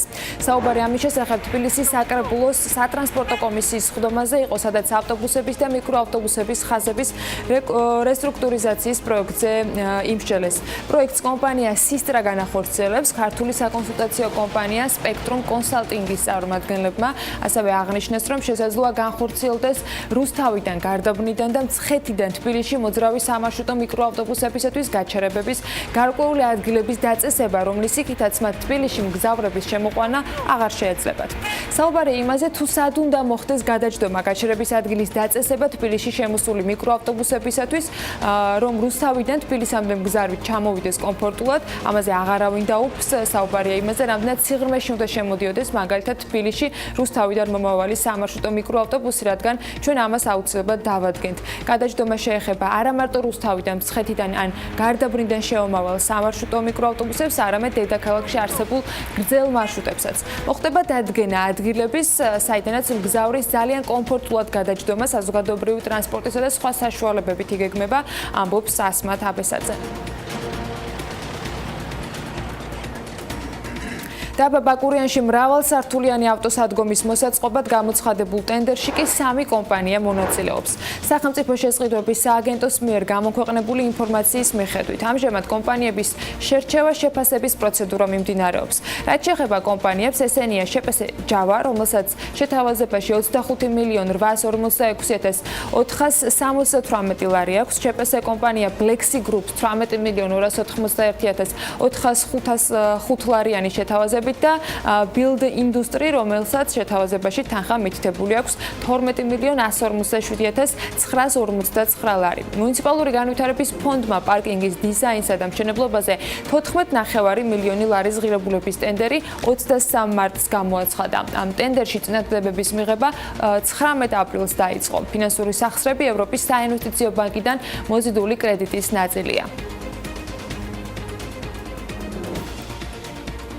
ასპის სტანდარტის დანერგვის ვალდებულება ბევრ მეწარმეს ექსპორტ შეუჩერებს, ამბობს კომპანია ქესქიას დამფუძნებელი მარიამ კოდუა.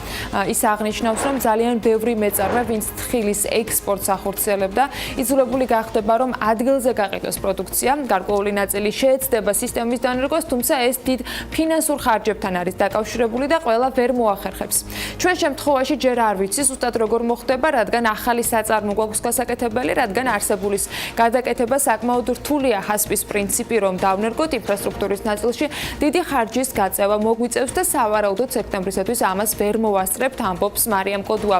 თხილის ექსპორტიორებს 1 სექტემბრიდან ჰასპის დანერგვა მოუხდებათ, ცვლილებები თხილის შესახებ ტექნიკურ რეგლამენტშია შესული. სამშენებლო კომპანია სვეტის თბილისში მდებარე 4 და ბათუმის 1 ობიექტის 2000-მდე მობინადრე ამ დრომდე ელოდება შეჩერებულ ობიექტებზე სამუშაოების განახლებას. სვეტის გენერალური დირექტორი კი BMG-სთან ამბობს, რომ კომპანია ამ დროისათვის რეორგანიზაციის პროცესს გადის და ახალი ინვესტორის შემოყვანა იგეგმება, რომელიც შეჩერებულ ობიექტებზე მშენებლობას განაახლებს.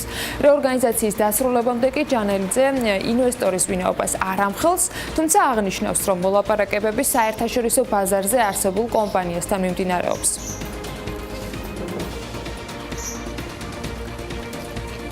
კომპანია აგრძელებს სამუშაო რეჟიმს ქალაქის არქიტექტურის სამსახურთან, კონკრეტული სამუშაო გეგმა გაწერილია მათთან ერთად. უკვე ატვირთულია რაღაც პროექტები, სადაც მიმდინარეობს პროცედურულად დოკუმენტაციის მოლოდინის რეჟიმში ვართ, რომ მივიღოთ ნებართვა და გაგრძელდეს სამუშაოები. რაც შეეხება რეორგანიზაციას, რეორგანიზაცია მოიცავს სრულად როგორც პროექტების ინვესტიციების კუთხით რეორგანიზაციას, ასევე ადამიანური რესურსის ნაწილშიც რეორგანიზაცია. შესაბამისად დაახლოებით ივნისის შუა რიცხვებამდე, ალბათ ივნისის რიცხვამდე ვიქნებით ამ კონკრეტულ პოზიციაში და განიხილება ინვესტიციების ალტერნატიული მექანიზმები, რადგან საბოლოო პასუხი უკვე ჩამოყალიბდება დაახლოებით ივნისის დასაწყისისთვის. სხვა მხრივ მიმდინარეობს მუშა რეჟიმი არქიტექტურის სამსახურთან და ძალიან მალე მოხდება კონკრეტული გადაწყვეტილებების მიღება. შეფასებისა და გამოცდების ეროვნული ცენტრის ინფორმაციით უცხოური ენების გამოცდაში ზღვარი მე-12 კლასის მოსწავლეების 99%-მა გადალახა. მინიმალური კომპეტენციის დადასტურება კი დაახლოებით 11%-მა ვერ შეძლო. რაც შეეხება საქართველოს ქართული ენისა და ლიტერატურის გამოცდა, ზღვარის გადალახვა მე-12 კლასელთა დაახლოებით 3%-მა ვერ მოახერხა და 97%-მა შესაბამისად გამოცდა წარმატებით ჩააბარა. მთელი ქვეყნის მასშტაბით დამამთავრებელი სკოლის მოსწავლეები გამოცდას უკვე ისტორიაში აბარებენ, კომპეტენციის დადასტურება მათ დღეს მათემატიკაში მოუხდებათ. საატესტატო გამოცდები 2018 წლის 24 მაისს ქიმიის გამოცდით დასრულდება. შეფასებისა და გამოცდების ეროვნული ცენტრის ინფორმაციით კი გამოცდებისათვის 59,000-ზე მეტი აპლიკანტია დარეგისტრირებული. საშუალო განათლებამდე მშობლები ხშირად ზრუნავენ იმისათვის, რომ თავიანთ შვილებს სათამაშო და შესაბამისით სხვა აქსესუარები არ ქონდეთ საფრთხის შემცველი. ქართულ ბაზარზე კი უხარისხო საბავშვო პროდუქცია უხვად არის წარმოდგენილი. ამ თემაზე დიდი ხანია საუბრობენ, ამიტომ დავინტერესდით შესაბამისად ჩვენც ამ საკითხით და აღმოჩნდა, რომ არა მარტო სათამაშოები, არამედ ბრენდები, რომლებიც ექსკლუზიურად არიან ქვეყანაში წარმოდგენილები, მათი მიმსგავსებული სახელებითა და ლოგოებით ბაზარზე აქტიურად იყიდება, რის გამოც მშობელი ყიდვის დროს ხშირ შემთხვევაში ტყულდება და ევროპული საქონლის ნაცვლად სახლში ჩინური ნაწარმი მიაქვს. თემაზე ნინი ლონგურაშვილმა და რატი კაციტაძე მიმუშავეს. საბავშვო ეტლები, მანეჟები, მანქანის სკამები ეს მცირე ჩამონათვალია იმ პროდუქციისა, რომელსაც ჩვენს ქვეყანაში მშობლები იძენენ პატარებისთვის. თუმცა ძალიან ცოტა მათგანმა თუ იცის მათი წარმომავლობის, ხარისხისა და სანდოობის შესახებ. საქართველოში საკმაოდ ბევრი ბრენდია, რომლებიც საბავშვო პროდუქციას ბაზარზე ყიდიან. მათ უმეტესობას კი არ გააჩნია სერტიფიკატი, რომელიც მის ხარისხიანობას, უსაფრთხოებას და წარმომავლობას ქართულ სეგმენტზე კითხვის ნიშნის ქვეშ აყენებს. მშობლები კი ამას ყურადღების მიღმატოვებენ. საქმიანი დილა საბავშვო პროდუქციის ერთ-ერთ ბრენდთან საჭირო კითხვით მივიდა, როგორც For Baby-ს საქართველოში ექსკლუზიურმა წარმომადგენელმა გვითხრა, ბაზარზე საკმაოდ ბევრი ბრენდია მიმსგავსებული ლოგოთი და სახელწოდებით, რასაც მშობელი პროდუქციის ყიდვის დროს შეცდომაში შეჰყავს. ამ ბრენდის ყველაზე დიდი პლუსი ევროპულ ბაზარზე არის თავისი ხარისხი და გამოირჩევა თავისი ხარისხით, იმიტომ რომ შემოწმებული აბსოლუტურად ყველა ნაწილი, აი მაგალითად სამივე ნაწილს მოყვება თავისი აი ესეთი შტრიხ-კოდი რა. იგივე სერტიფიკატი, რომელსაც ტელეფონითაც რო დაანათო, გიგდებს სად არის აწყობილი, რომელ ქარხანაში არის, ალერგიული ხო არ არის მატერია, იგივე ქარსითი, რომელსაც თავის სერტიფიკატი მოყვება, რითაც შეგიძლია შემოწმო, რომ ამ ქარსიც გაუვლია crash test-ი. საქართველოს შემოვიდა ამის ჩინური პატენტები, წენ უბრალოდ for ინგლისურად სიტყვებით და იძახიან, რომ ის არის ევროპული, ისიც არის კარგი, მაგრამ აი ეს არის ყველაზე დიდი კატასტროფა, იმიტომ რომ შესაძლოა ბავშვისთვის ყიდულობ შეუმოწმებელს, არ იცი ალერგიულია თუ არა, არ იცი ქარსითი გამოშემოწმებულია თუ არა, ეს არის რა ვიცი, ჩემთვის ყველაზე დიდი საშიშროება ბავშვთან მიმართებაში. იმ ბავშვი იმასადებს სახეს, ენას, რა ვიცი, გნი წვება, მეცმა დაიფაროს და ქარში როდესაც ზიხარ, ეს არის უსაფრთხოების ერთ-ერთი საშუალება და ისე ყიდიან, როგორც თვითონ ეს არის ევროპული, კარგი და სინამდვილეში არის ჩვეულებრივი რაღაცა ჩინური პროდუქცია, რომელსაც ჩინურად აწერია For Baby. პროდუქციის უმაღლეს ხარისხს სიფრთხილით შერჩეული მასალები განაპირობებს, რომლებიც არის ანტიალერგიული და ყოველგვარი სხვა ნივთიერებებისგან დაცული. რადგან პატარები ყველას და ყველაფერს ხელით ეხებიან, მათი ჯანმრთელობის მნიშვნელოვან პირობას ხარისხიანი და ყოველგვარი საშიში მინარევებისაგან დაცული პროდუქციის წარმოება განაპირობებს. ასეთი ბრენდი კი საქართველოში ცოტა თუ მოიცეფნება. ჩვენი კომპანია წარმოადგენს კენგურუს, მონისა და კიკაბუს ბრენდების ოფიციალურ წარმომადგენელს საქართველოში. ოფიციალურ და ექსკლუზიურ დისტრიბუტორს, რაც ასევე დადასტურებულია შესაბამისი სერტიფიკატებით, რაც შეგიძლიათ რომ გადაამოწმოთ მათ ოფიციალურ ვებგვერდებზე, ევროპულ ვებგვერდებზე, ამას ხაზს გაუსვამ. თითოეულ კატეგორიას აქვს შესაბამისი კონკრეტული სერტიფიკატის კოდი.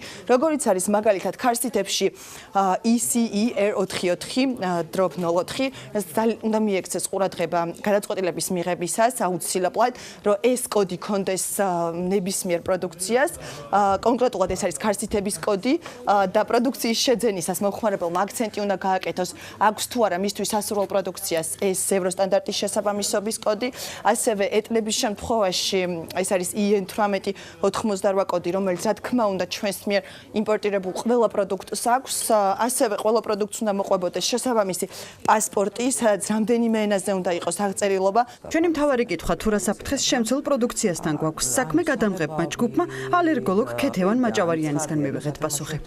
რა თქმა უნდა, ბავშვობიდანვე ალერგენთან აი ესეთ სხვადასხვა საშუალების ქიმიური ნივთიერებებით შეღებილი, დამზადებული მეტალის ნივთები შეიძლება გახდეს კონტაქტური ალერგიის მიზეზი და ამ თვალსაზრისით მიზანშეწონილია ზუსტად ვიცოდეთ ის შემადგენელი კომპონენტები, რისგანაც არის დამზადებული ესა თუ ის საბავშვო ეტლი, ეს იქნება მანქანის ეტლი თუ ის სასეირნო ეტლი, რომლითაც სარგებლობს მშობელი ძალიან ხშირად და რასთანაც ბავშვს, ჩვილს თუ შედარებით მოზრდილს უხდება ხშირად შეხება, გამომდინარე იქიდან, რომ ამ შეხების შედეგად შეიძლება მოხდეს გარკვეულწილად ალერგიული პროცესის განვითარება, შემდგომში კონტაქტური ალერგიული დერმატიტის ჩამოყალიბება. საბავშვო პროდუქციის შეძენისას მთავარი ყურადღება მის ხარისხსა და წარმომავლობაზე უნდა გამოხელდეს და შემდეგ უკვე ფასზე. დღეს ინფორმაციის მოძიება ამ თუ იმ პროდუქციაზე ძალიან მარტივია. პროდუქტს უნდა ჰქონდეს შტრიხ-კოდი და ამ კოდის Google-ის საძიებო სისტემაში აკრეფისას უნდა იძებნებოდეს ეს პროდუქტი. ეს არის ყველაზე მარტივი გზა იმისთვის, რომ დადგინდეს, რა პროდუქტს ვყიდულობთ.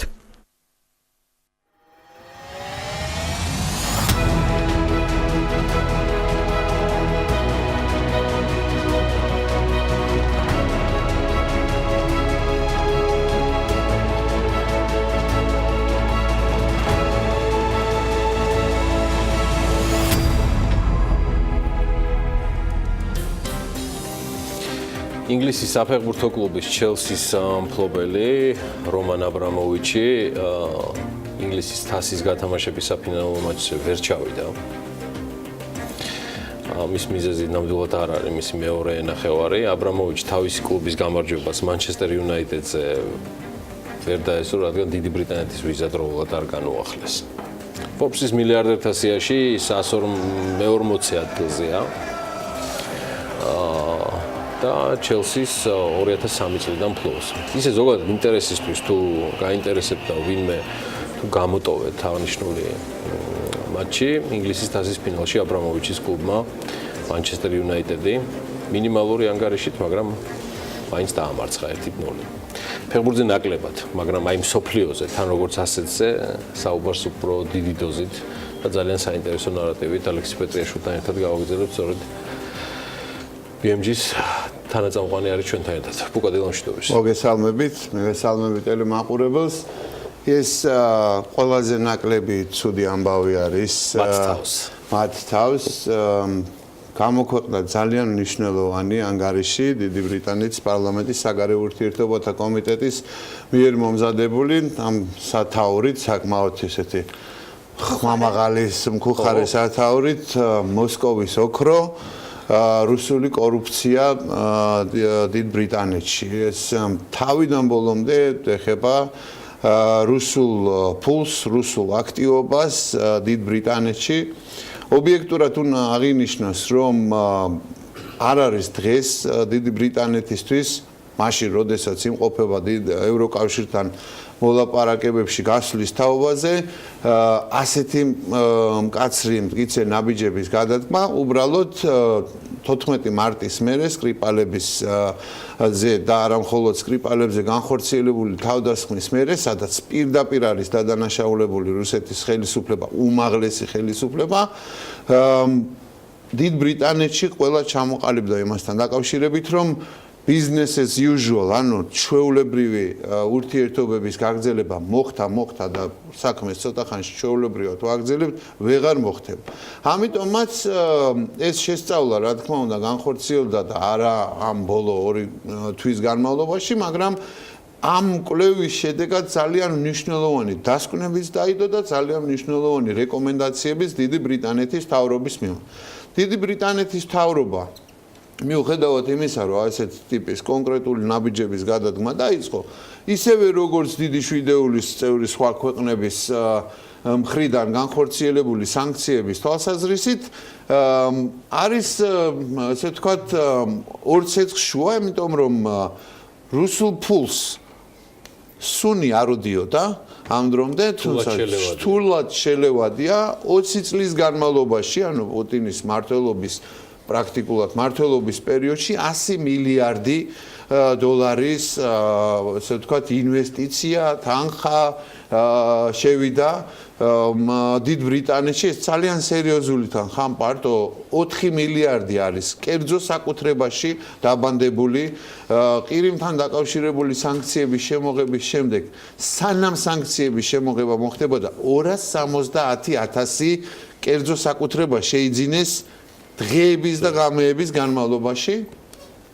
დიდი ბრიტანეთის მფარველობის ქვეშ არსებულმა ოფშორულმა ზონებმა და კუნძულებმა ესე ვთქვათ მიიღეს ახალი სახელწოდება ლანდრომატი, რომელიც ლანდრინგ ფულის გარეცხვას და ბანკომატის მაგივრად გახდა ლანდრომატი და ხდება ფულის გარეცხვა, კონტ ეს გარეცხილი ფული არ ჩერდება კაიმანის კუნძულებზე, ან დიდი ბრიტანეთის ვირგინიის კუნძულებზე, ეს მოდის პირდაპირ ბრიტანულ ეკონომიკაში, brიტანულ საფონდო ბირჟაზე შესყიდვები ხდება და ისეთი უკვე ავად სახელგანთქმული N+, რომელიც არის დერიპასკას ესე ვთქვათ კომპანია და მისი საქმიანობა ძალიან აქტიური იყო დიდი ბრიტანეთის ლონდონის საფონდო ბირჟაზე, რეალურად მე ხდება ისეთი სერიოზული ინვესტიცია სანქციების ჩამდებიც, მიმღებიც, მოგებების მიმღებიც და შესაბამისად მე ხდება საფეხბურთო კლუბების შეძენა,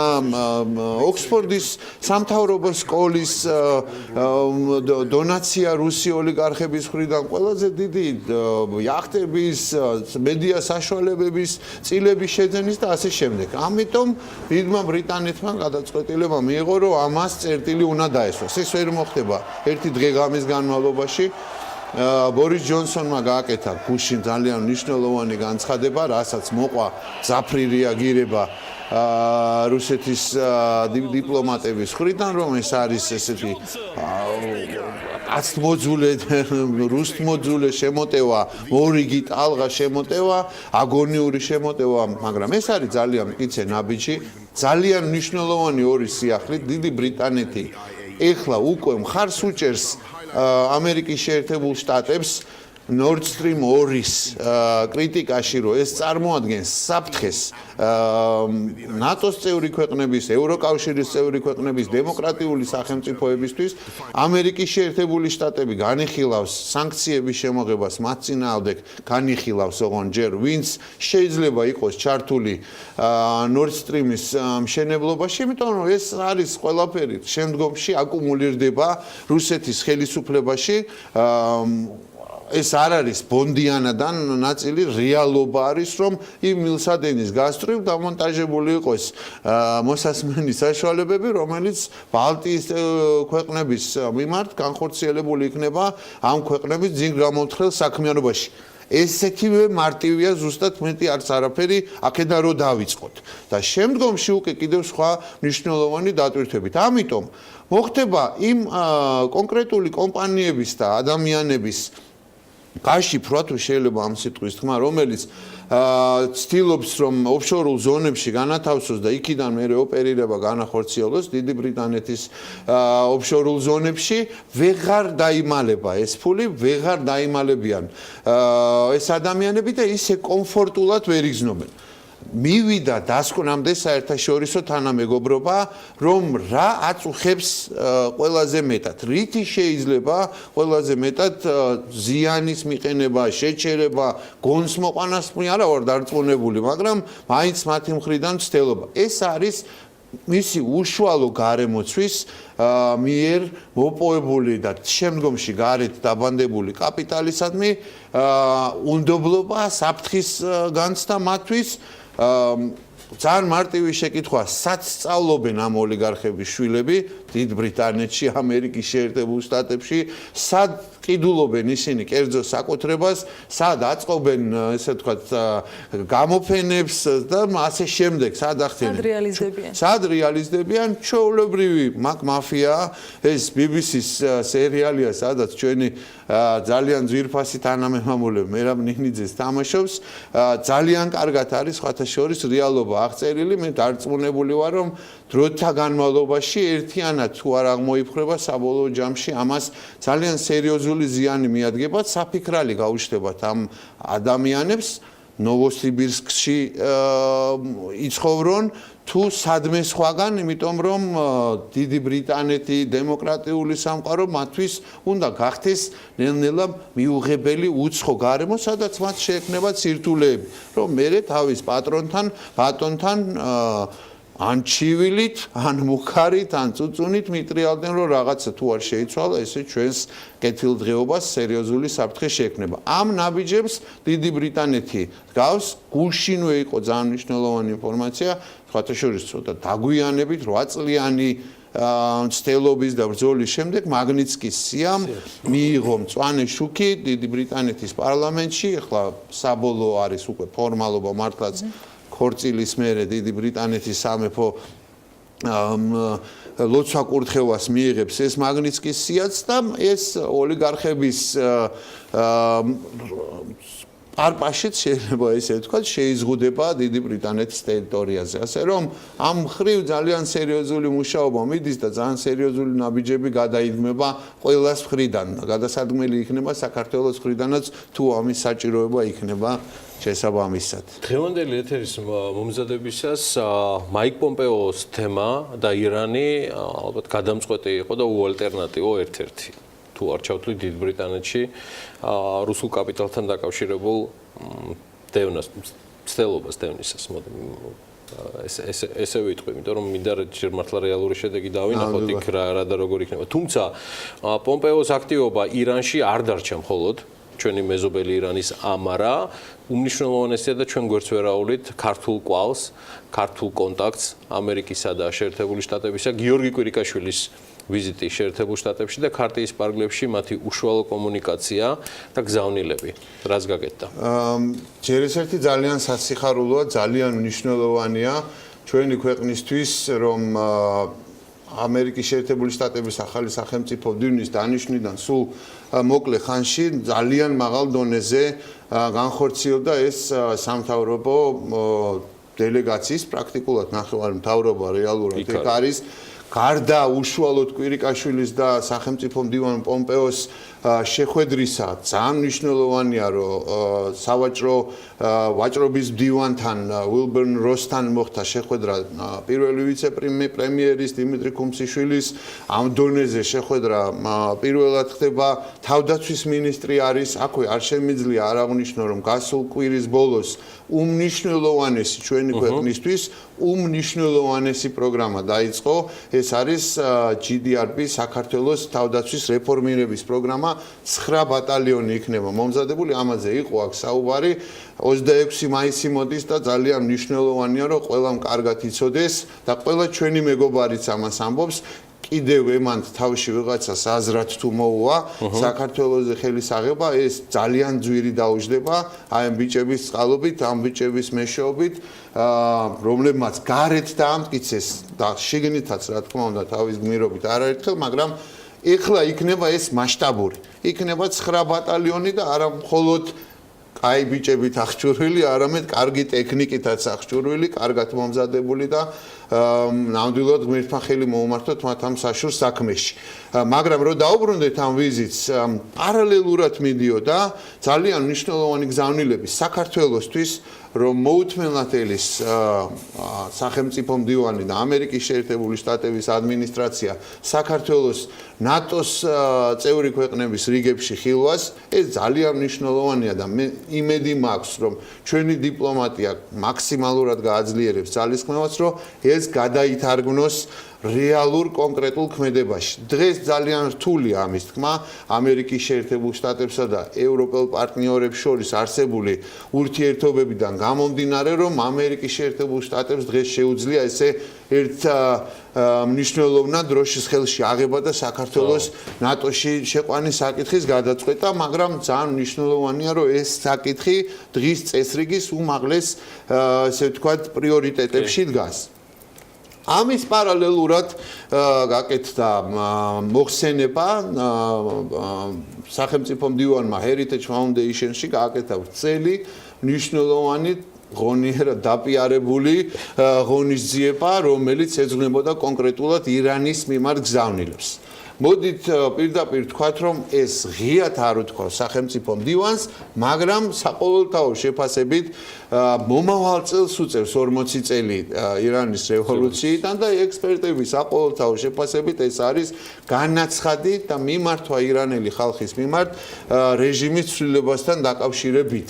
არის ორი შეთავაზება, ან ისტორიას რო არ ახსოვს ისეთი სიმკაცრის, ისეთი სიმძაფრის სანქციები და დღეს ირანის ეკონომიკა არის რთულ მდგომარეობაში და კიდევ უფრო მეტად დამძიმდება, ინფლაცია მიდის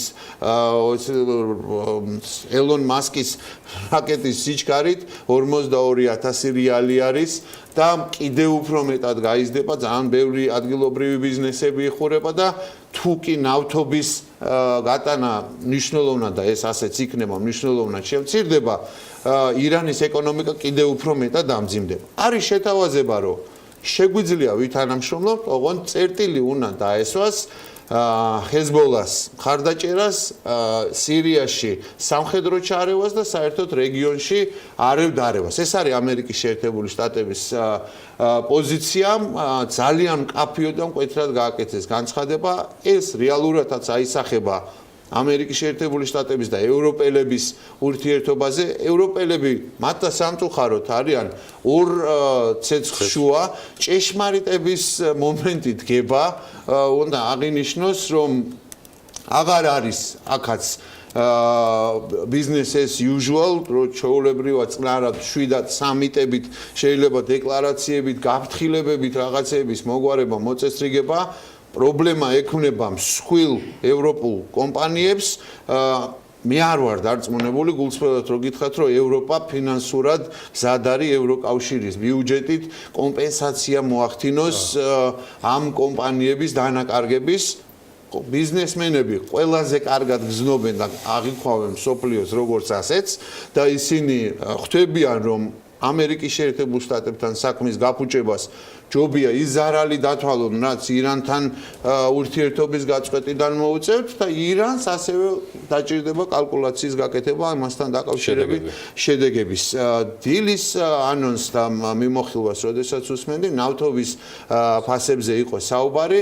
ნავთობის ფასებთან მიმართებაში თლად პესიმიზმში რო არ გადავარდეთ, BIP-ის აღმასრულებელ დირექტორს დაეჯერება მაგაც ბატონ დადლის, რომელიც არის CEO, ნამდვილად ესმის მაგ დარგში და მაგ ამბავში ჩვენს ბევრად მეტი, ამშვიდებს საზოგადოებას, რომ 50-დან $65 ესე ვთქვათ სივრცეში დაბრუნდება ნავთობი. ეს რალი დიდხანს არ გასტანს, იმიტომ რომ ამერიკული ფიქალის საწვავი რაოდენობა მნიშვნელოვნად იზრდება. საუდის არაბეთს აქვს დიდი პოტენციალი, ამერიკის შეერთებულ შტატებს და საუდის არაბეთს აქვს ძალიან მჭიდრო სამოკავშირეო სტრატეგიული ურთიერთობები და შესაბამისად ეს დაუბრუნდება. დღეს ყველაზე მძიმე ფასები არის, მართლაც სარეკორდო ფასები არის საწვავზე, მაგრამ იმედი მაქვს, რომ ეს დაუბრუნდება და ეს ფასებიც შემდგომ გაყვება უკან ჩვენი ეროვნული ფასების უკან გაყვება ამ საერთო ბარელის ფასებს სოფლიო ნავთობის ბაზარზე. სოფლიო როგორც ასეთის ერთ-ერთი მიმოხილვისას ჩვენ გამომდინარე საზოგადოებრივი აზრიდან, რომელიც ერთგვარად შეიქმნა კორეის ამბების შემდეგ, ძალიან მინდა ამ ნაწილსაც შევეხოთ. უკვე უნდა მოვასწროთ, როგორ სკეპტიციზმი შეიპარა იმ საოცარ რამდენიმე საათში, როცა მრავალწლიანი დაპირისპირების შემდეგ კორეელებმა ერთმანეთს ხელი ჩამოართვეს. თუმცა სახეზეა შტატების არანორმალური მცდელობა, რომ სინგაპურის შეხვედრა შედგეს, მხარეებიც გავენ ნაბიჯებს, იგივე სატესტო პოლიგონის გაუქმება და ამდაგვარი სკეპტიციზმს კვლავ აქვს ადგილი. გუშინ პირველად იხსნება რაღაც დეტალები. არა, აქ შეიძლება ითქვას, რომ ესეც არის, ესე ვთქვათ, ტაქტიკა. ტრამპის განცხადება, რომ არის მაღალი ალბათობა, რომ გადაიდოს, მაგრამ გადაიდოს ცოტა ხნით, ისიც ძალიან რბილად შეეცადა, რომ 12-ში არ მოხდეს, მაგრამ მოხდეს ცოტა მოგვიანებით ეს შეხვედრა. მაგრამ იქვე დაამატა, რომ ეს არის ძალიან დაინტერესებული, ის იძლევა გარანტიებს, ის იძლევა ჩრდილოეთ კორეის ხალხისთვის კეთილდღეობის, ესე ვთქვათ, სამომავლო გარანტიებს, ოღონდ უნდა მოხდეს სრული დენუკლეარიზაცია. ლიბიის მოდელი ჩვენი მაყურებლისთვის ძალიან მნიშვნელოვანია, რომ ეს იცოდეს, გაახმიანა ახალმა ეროვნული უშიშროების საბჭოს დივანმა ჯონ ბოლტონმა, რასაც მოყვა ძაფრი რეაგირება კიმ ჯონ უნისგან.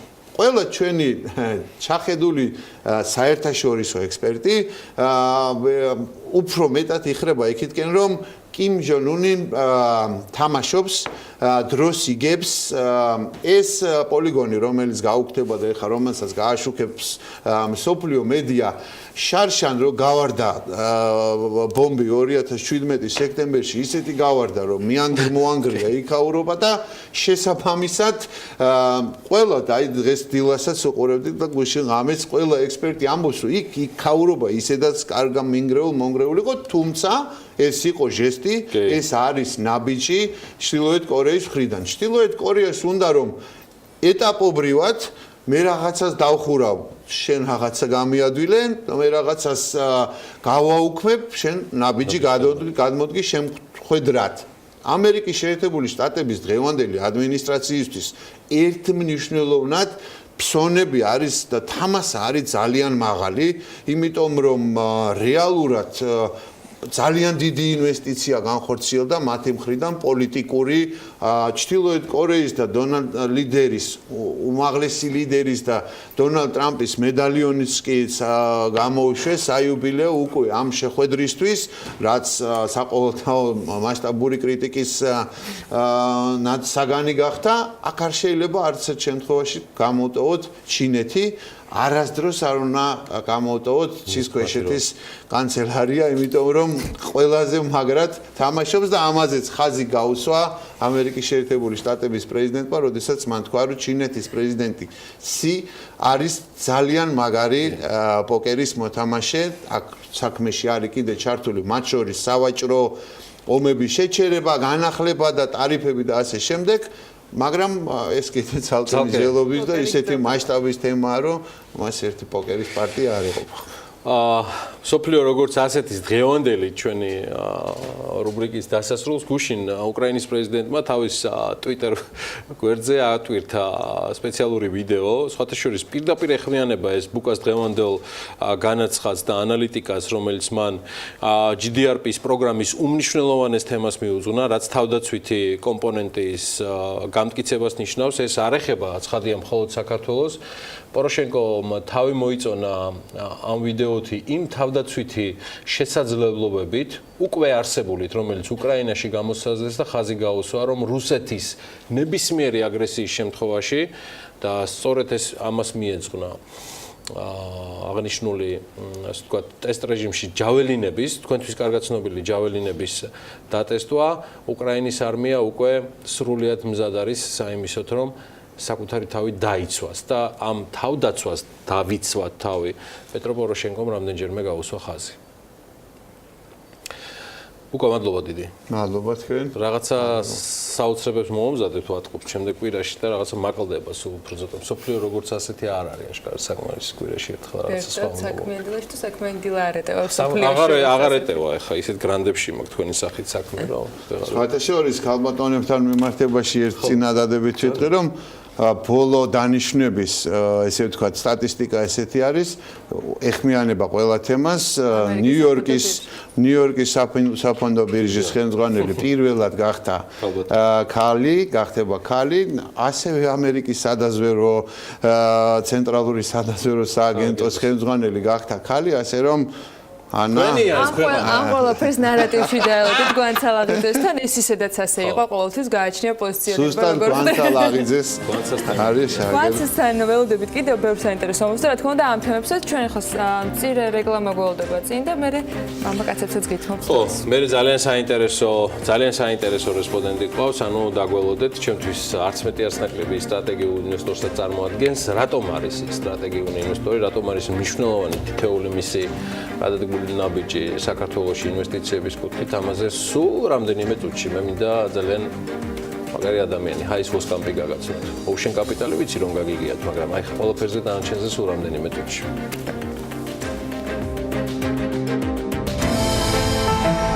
ამინდის პროგნოზის სპონსორია SEU დეველოპმენტი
ამინდის პროგნოზის სპონსორია SEU დეველოპმენტი.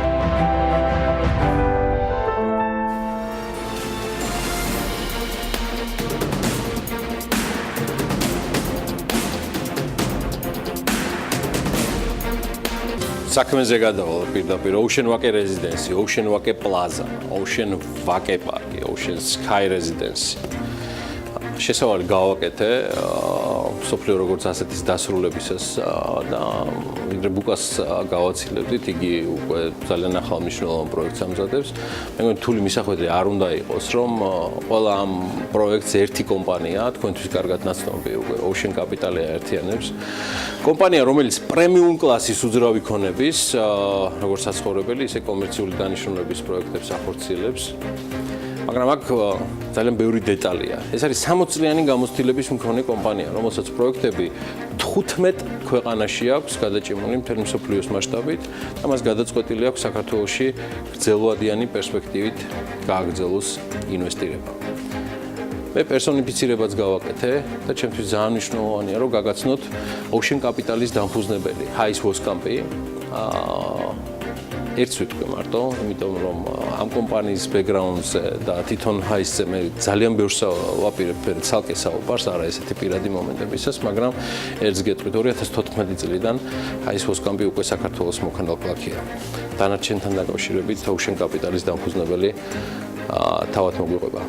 Great to have you here with us. Good morning. სასიამოვნოა თქვენი ვიზიტი დილა მშვიდობისა. დიდი მადლობა იმისთვის, რომ მომიწვიეთ. მოგვიყევით უფრო მეტი თქვენ შესახებ Ocean Capital-ის შესახებ. Me personally, yes, taking into consideration our relations, I'm aware of all the details. ვიცი ყველანაირი დეტალი, იქიდან გამომდინარე, რომ აქვს ურთიერთობა თქვენთან, მაგრამ ჩვენი მაყურებლები და ჩვენი ბიზნეს დილის მაყურებლები უნდა ერკვეოდნენ ამ დეტალებში ასევე. I'm Dutch, so I hope მე წარმოშობით ჰოლანდიიდან ვარ. Meeting in Georgian, but და იმედი მაქვს, რომ ქართულ ენაზე წარიმართება ჩვენ შორის.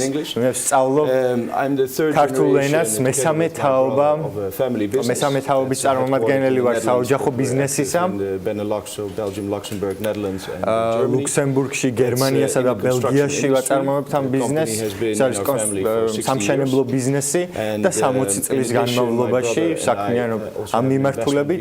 ამასთან ერთად მე და ჩემი ძმას გვაქვს საინვესტიციო ბიზნესი სატრანსპორტო საშუალებების მიმართულებით, ასევე საცხოვრებელი ადგილების მშენებლობის მიმართულებით, კომერციული და ასე შემდეგ, როგორც ევროპაში, ასევე აზიაში, ჩვენ ასევე ენერგეტიკისა და ჯანდაცვის სფეროშიც ვახდენთ ინვესტირებას. და ენერგეტიკის მიმართულებით ინვესტირება უფრო და უფრო გაიზარდა. ჩვენ სურდა მდგრადობის და სტაბილურობის შენარჩუნება, რაც ნიშნავს იმას, რომ ყოფილიყავით მაქსიმალურად მიგვეყენებინა, რაც შეიძლება ნაკლები ზიანი გარემოსათვის და ჩვენ ეს მოვახერხეთ იმ სატრანსპორტო საშუალების გამოშვებით, რომელიც არის რომელიც ტოვებს ძალიან დაბალ კვალს, ნეგატიურ კვალს გარემოზე და შესაბამისად ეს იყო ერთგვარი მცირე მაგალითი იმის, რაც უფრო ფართო მასშტაბზე გვინდოდა რომ განგვეხორციელებინა. ჩვენ შევიძინეთ ყველაფერი და ყველაფერს ვავითარებთ იმ მიმართულებით, რომ შენარჩუნდეს პროდუქციის წარმოების მდგრადობა, წარმოების სტაბილურობა და ის შენობები, რა თქმა უნდა, რომელშიც ჩვენ შენობები, რომელიც ჩვენ შევიწყიდეთ, ძირითადად არის ძველი და ეს არ არის გარემოსთვის სასარგებლო შენობები, შესაბამისად ჩვენ აქცენტს ვაკეთებთ სწორედ ამ გარემოს ასპექტზე, ვცდილობთ ამ შენობების განვითარებას, მათ განახლებას, გამოცდილების მხედველობაში მიღებით, ასევე თქვენი საქმიანობის და ამ მთელი ამ წლების მხედველობაში მიღებით, რატომ აირჩიეთ მაინც და მაინც საქართველოს? ეს ძალიან კარგი შეკითხვა. მე ვარ საქართველოს მოქალაქე დღესდღეობით 2014 წლიდან. მთავარი მიზეზი მდგომარეობს იმაში, რომ მე მყავს ქართველი ცოლი Ocean is in Netherlands, correct? Ocean-ის თავარი შტაბ-ბინა, თავარი ოფისი არის ჰოლანდიაში, ამსტერდამში, ასევე გვაქვს დიდ ბრიტანეთშიც ოფისი. A local office here in და ადგილობრივი ოფისი გვაქვს საქართველოშიც. So the background when we bought the asset manager in the UK that როდესაც ჩვენ ვიყიდეთ აქტივების in 2012 ჩვენ დავიწყეთ აქტივების მენეჯმენტი დიდ ბრიტანეთში ჩემმა მეგობარმა ჩემი მეგობარი გამესაუბრა მან მითხრა რომ მან გაიცნო ძალიან საინტერესო ქალბატონი რომელსაც აქვს შესანიშნავი გამოცდილება მე შევხვდი მას რომ ვისაუბრეთ ლანჩზე მისი წარსულის შესახებ ვესაუბრე იმ მოთხოვნილებების შესახებ რომელიც მე მქონდა პირადად ბიზნესში და მაშინ დავარწმუნე ეს ქალბატონი რომელიც მოგვიანებით ჩემს მეუღლედ იქცა რომ შემოერთებულიყო ჩვენს ბიზნეს საქმიანობაში 2014 წელს ჩამოვედი პირველად კერძო საქმიანობისთვის საქართველოში და როდესაც ჩვენ ჩამოვედით ჩემთვის ეს იყო ერთგვარი აღმოჩენა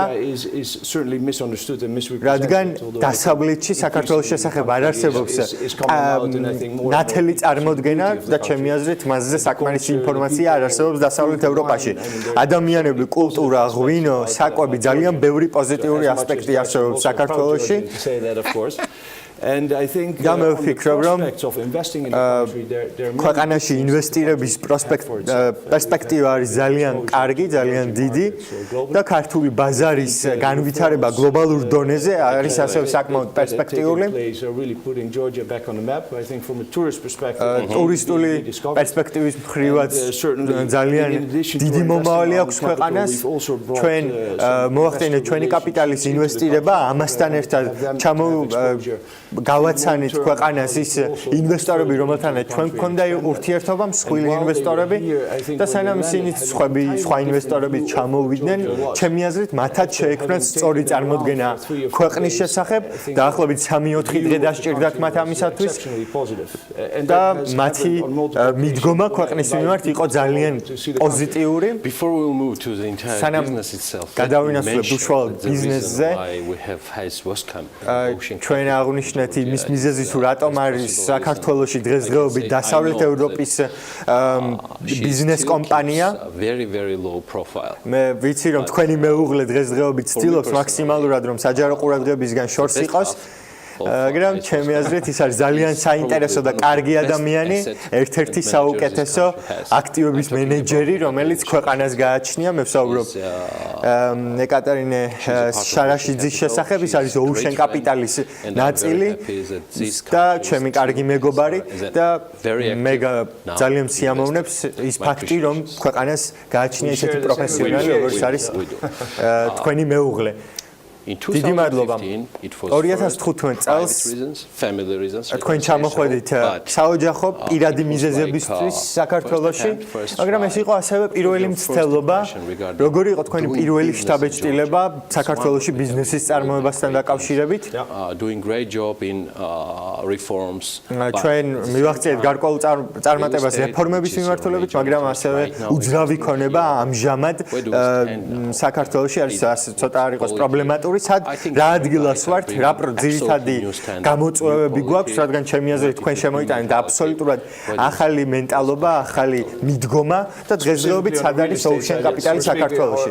თუ კი ვისაუბრებთ ზოგადად ქვეყნის მდგომარეობას და არა ზოგადად ქვეყნის მდგომარეობას, არამედ უშუალოდ უძრავი ქონების მდგომარეობას ქვეყანაში, მაშინ ჩემი აზრით პერსპექტივა ქვეყანაში ამ მხრივ არის ძალიან დიდი. და ჩვენ გავაკეთეთ ძალიან ბევრი რამე, როდესაც ჩვენ ჩამოვედით ძალიან ბევრი აქტივობა მიმდინარეობდა ქართულ ბაზარზე.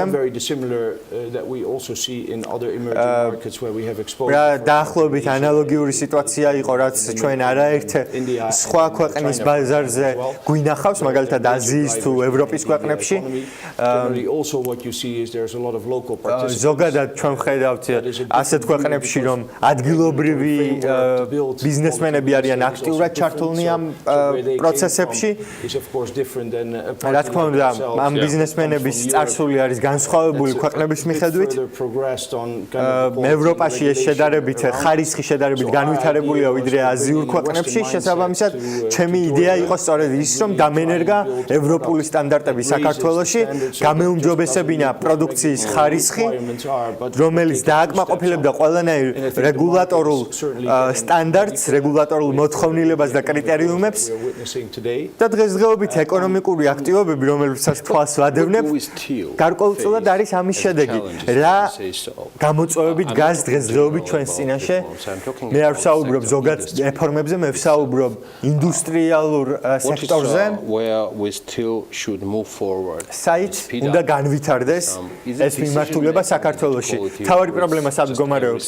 გადაწყვეტილების მიღების მიმართულებით, ხარისხის კონტროლის მიმართულებით თუ ზოგადად ყველა სფეროში გვაქვს ასეთი გამოწვევა.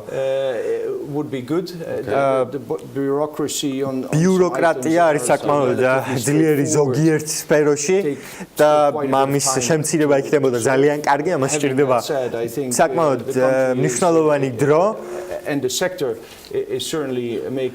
სექტორი ამ მხრივ, რა თქმა უნდა, მნიშვნელოვანი ნაბიჯებს დგამს. მაგრამ ინვესტორების პერსპექტივიდან არსებობს კონკრეტული პრობლემები. ინვესტორებისთვის უფრო ადვილია ინვესტირების განხორციელება, მაშინ თუ კი ბიუროკრატია იქნება მაქსიმალურად შემცირებული და საქართველოს ყველაზე დადებითი მხარე სწორედ ის არის, რომ ის არის ღია, ეს ბაზარი არის ღია უცხოელი ინვესტორებისათვის.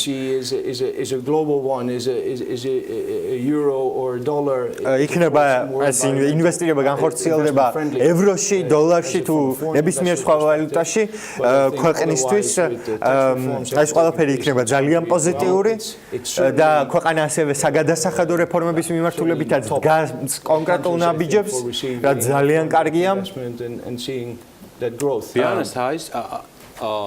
გულწრფელად რომ ვთქვათ,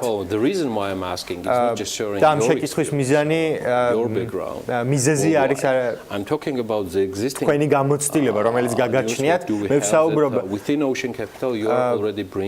იმაზე, რომ Ocean Capital-ში თქვენ უკვე ცდილობთ ახალი ინვესტორების მოზიდვას ამ კომპანიის საზღვრებში. ეს არის ერთგვარი პასუხისმგებლობა, რომელსაც თქვენ იღებთ თქვენი პარტნიორების წინაშე, ისევე როგორც მთელი დანარჩენი მსოფლიოს წინაშე, რომ ჩამოყავთ ისინი საქართველოში, რადგან თუ კი თქვენ შეცდომას დაუშვებთ,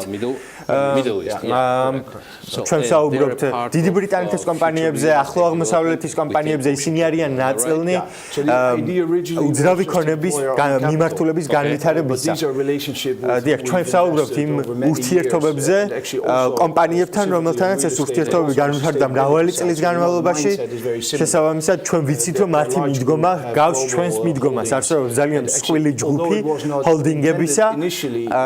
თავიდან სხვათა შორის არ იყო ეს გადაწყვეტილი ეს საკითხი ჩვენთვის, რომ მოგვეზიდა უცხოელი ინვესტორები, მაგრამ როდესაც ვესაუბრე ქართულ მხარეს, მე დავინახე პერსპექტივა და შესაბამისად საჭიროდ ჩავთვალე გამეცნო ინფორმაცია სხვა უცხოელი ინვესტორებისათვის. ძალიან მნიშვნელოვანია იმის გაანალიზება, თუ რა ადგილას არის დღეს საქართველო. ძალიან მნიშვნელოვანია მივაწოდოთ ინფორმაცია საქართველოს შესახებ უცხოელ ინვესტორებს და ჩემი აზრით ჩვენ ამ ყველაფერს აუცილებლად გავაკეთებთ.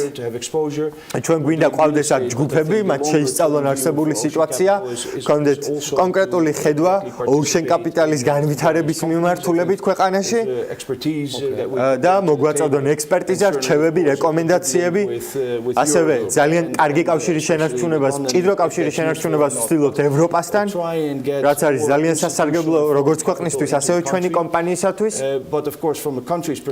თქმა უნდა, ქვეყნის მხრივ ძალიან მნიშვნელოვანია, რომ ქვეყანა იყოს ღია ბიზნესისათვის, მის შესახებ გაიგოს რაც შეიძლება მეტმა ბიზნესმენმა და ჩემი აზრით ტურისტული ასპექტი არის ძალიან მნიშვნელოვანი და ეს დაგვეხმარება, რადგან როდესაც ადამიანები ჩამოვლენ საქართველოში და დაინახავენ, რომ საქართველო არის ევროპული ქვეყანა და ეს არ არის, თქვა, სოფლიოს სხვა სხვა ნაწილი ეს იქცევა უფრო ინდივიდუალ ტერიტორიად.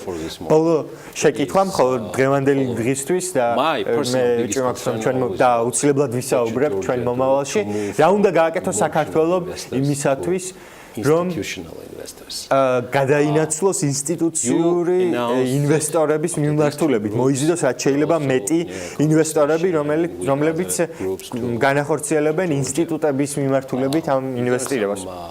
არსებობს თუ არა კონკრეტული შეტყობინებები, რომლებიც ამ მიმართულებით შესაძლებელია რომ გაჟღერდეს. ეს არის აბსოლუტურად სხვა თემა, მე მესმის, მაგრამ ძალიან მნიშვნელოვანი საკითხია. But you mean specifically about what we can do with bringing them in or I'm talking generally for the მე ვსაუბრობ ზოგადად ქვეყნის I mean certainly one thing that was very useful. საჭირო ნაბიჯები. Good sample as well. You are a case. Well, I mean one thing you said is you take the responsibility. ჩვენ ვისაუბრეთ უკვე პასუხისმგებლობის აღებაზე, შესაბამისად ძალიან მნიშვნელოვანია რომ პასუხისმგებლობა იქნას გაცნობიერებული, სრულად, რაც უფრო კარგად მიუდგებით ამ საკითხს და რაც უფრო სრულად შევისწავლით ინფორმაციას, მით უფრო კარგ შედეგს მივიღებთ, ბუნებრივია.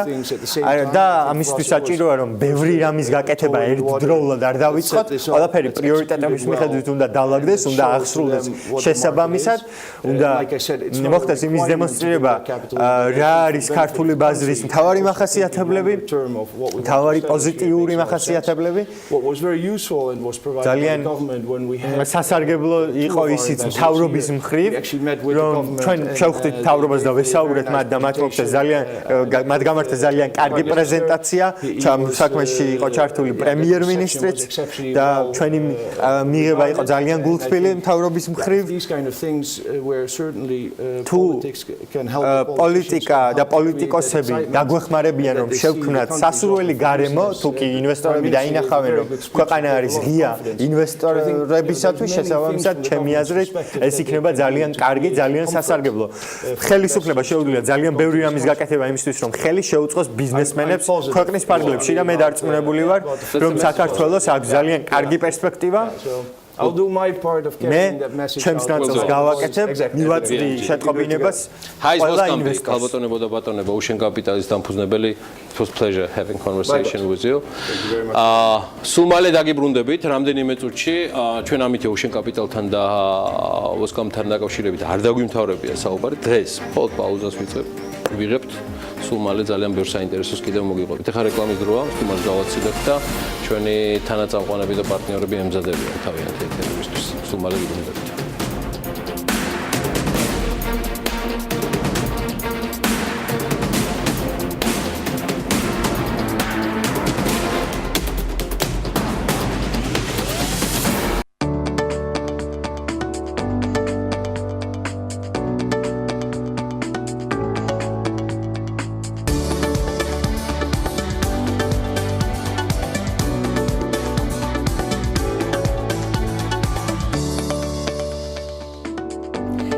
ფესტივალის დაწყებამდე საქმიანი დილის ეთერებში და წიგნის დროში გადავწყვეტთ, რომ წიგნის მოყვარულებს ყველა იმ ახალი გამოცემის შესახებ მივაწოდოთ ინფორმაცია, რომელიც ამ დროისთვის ჯერ ისევ სტამპაშია, თუ მზის სინათლეზე ცოტა ხნის წინ გამოვიდა. ნინია მაჭარაშვილი დღეს გვანცა ჯობავას, გამოცემლობა ინტელექტის უფლებების მენეჯერს და ნათია ზაქრაძეს გამოცემლობა პალიტრალის პიარის მენეჯერს მასმეძლობ ნინია დილა მშვიდობის დათოს დღეს არას უწევთ და ვიწყებთ ეთერს. მოგესალმები, ანა დილას ძალიან სამწუხარო ინფორმაციით ვიწყებთ. ცნობილი ამერიკელი მწერალი ფილიპ როთი გუშინ ღამით 85 წლის ასაკში ნიუ-იორკის ჰოსპიტალში გარდაიცვალა. მას ეკუთვნის ისეთი ცნობილი ტექსტები, როგორიცაა პორტნოის სინდრომი, ამერიკული პასტორალი, ადამიანური ლაქა და სხვები. არაერთ პრიზსა და ჯილდოს შორის, რაც მიღებული აქვს პულიცერის პრემია. ვფიქრობ, რომ ძალიან ცუდი ამბავია და ძალიან დიდი დანაკლისი იქნება ლიტერატურისთვის. ახლა კი როგორც დაგპირდით, ჩვენ დამატებით დროს დაუთმობთ გამომცემლობებს თბილისის წიგნის საერთაშორისო ფესტივალის წინ. ფესტივალი კი უკვე კარს მოგვადგა, ის 31 მაისიდან 3 ივნისის ჩათვლით ექსპო ჯორჯიას მე-11 და მე-6 პავილიონებში გაიმართება და მასში მონაწილეობას ბევრი გამომცემელი და კიდევ არაერთი სხვა ორგანიზაცია მიიღებს. ახალი წიგნები, ახალი თარგმანები და თანამედროვე ქართველი ავტორების შემოქმედება იქნება მკითხველისთვის ყველაზე საინტერესო და მნიშვნელოვანი და დღეს წიგნის დროს გამომცემლები თავად უამბობენ თუ რა სიახლეებს შესთავაზებენ ისინი მკითხველებს.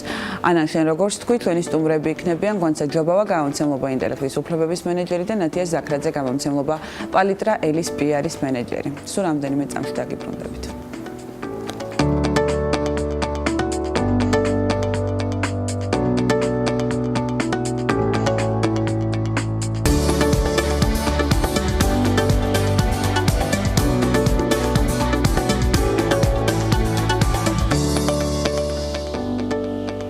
მოგესალმებით ნათია, მოგესალმებით გვანცა, ძალიან დიდი მადლობა რომ მოხვედით ჩვენთან სტუდიაში. გვანცა, მოდი შენგან დავიწყებ, გვიამბე იმ ახალი წიგნების შესახებ, რომელსაც მაისის წიგნის ფესტივალზე წარმოგვიდგენს გამომცემლობა ინტელექტი, თუმცა ამჯერად გულისხმობ მხატვრულ ლიტერატურას თარგმანებს.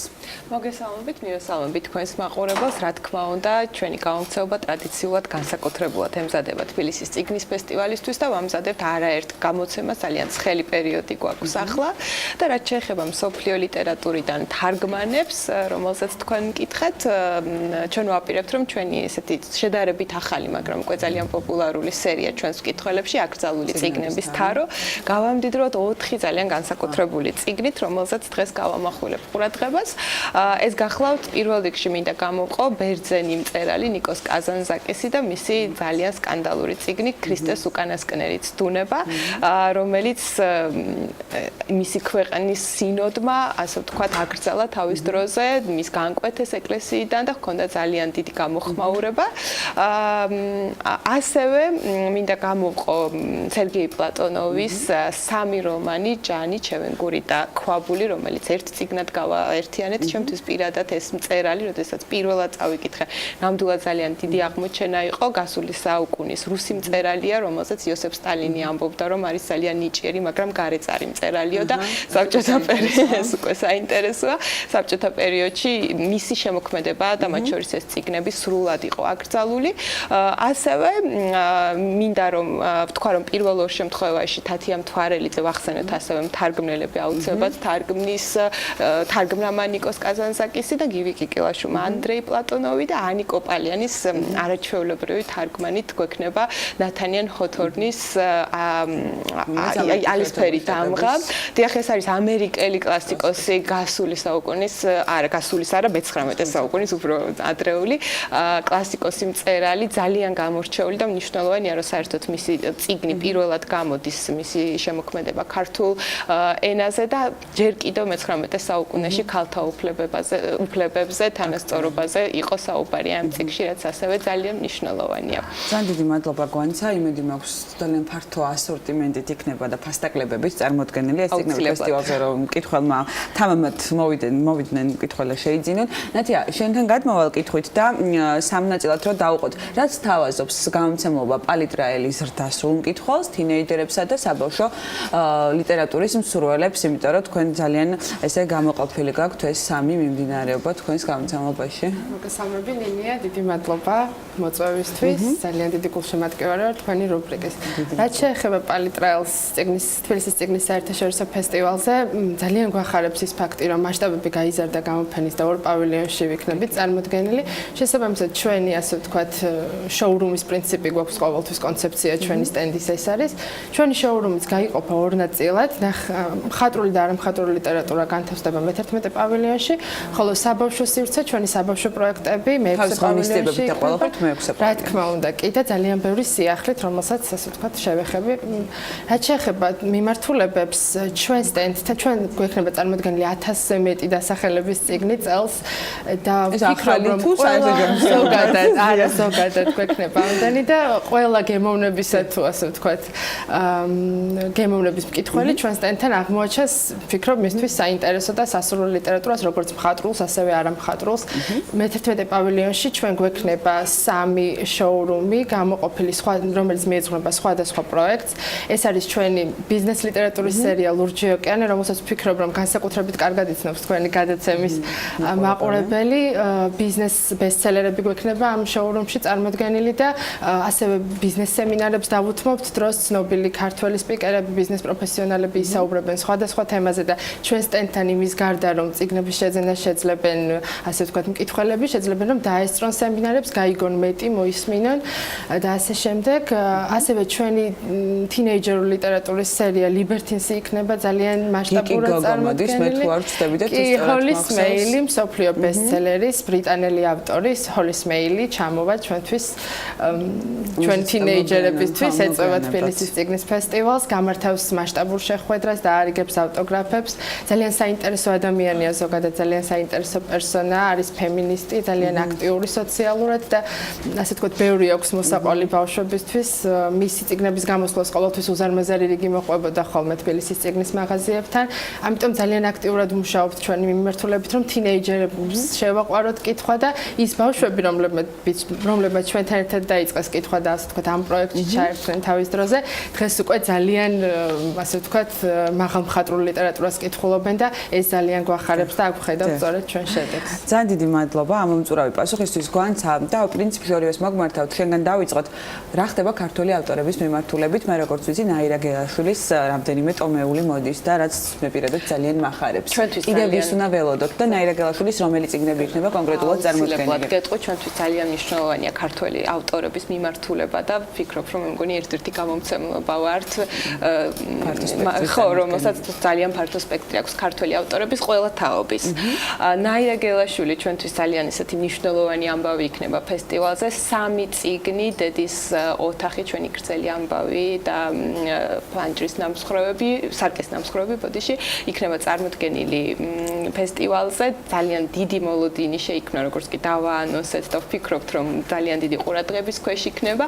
ასევე ვახსენებ აუცილებლად დავით წერედიანს, ძალიან დიდ მთარგმნელს და მხოლოდ გოეთეს ფაუსტი რო ვახსენოთ, ესეც საკმარისია და მისი წიგნი, რომელიც იქნება ალბათ ერთგვარი მასტერკლასი და მისი შიდა საქმიანობის ლაბორატორია. აუცილებლად ვახსენოთ ერეკლე დეისაძე ახალი მოთხრობების აუცილებლად უნდა ვახსენოთ, რომელიც ახლა ძალიან თემატურია და ერთგვარად გვიხარია ესეც, რომ ესე თემატურად, იმიტომ რომ ჩვენთვისაც აი ეს წიგნები თუნდაც რაც ვისაუბრე, აკრძალული წიგნები და თუნდაც ერეკლეს ოთარანად ქვიარი, რომელიც ფესტივალისთვის გამოვა, იქნება ერთგვარი პასუხი იმ ბოლოდროინდელ კანონ პროექტზე, რომლის ინიციირებაც მოხდა პარლამენტში, ამიტომ ვემზადებით ძალიან დიდი ესეთი მოლოდინი ამ წიგნის. აუცილებლად დატვირთულია და ვიტყვი ასევე დიდი მოლოდინია რატი ამაღლობელის მიმართაც, იმიტომ რომ 10 წლის შემდეგ პირველად გამოდის მისი პოეტური კრებული ანგელარიუმი, ამიტომ მონატრებული პოეზიის მოყვარული მკითხველი რატის ციკლს განსაკუთრებით ელოდება. ნინო ხარატიშვილი?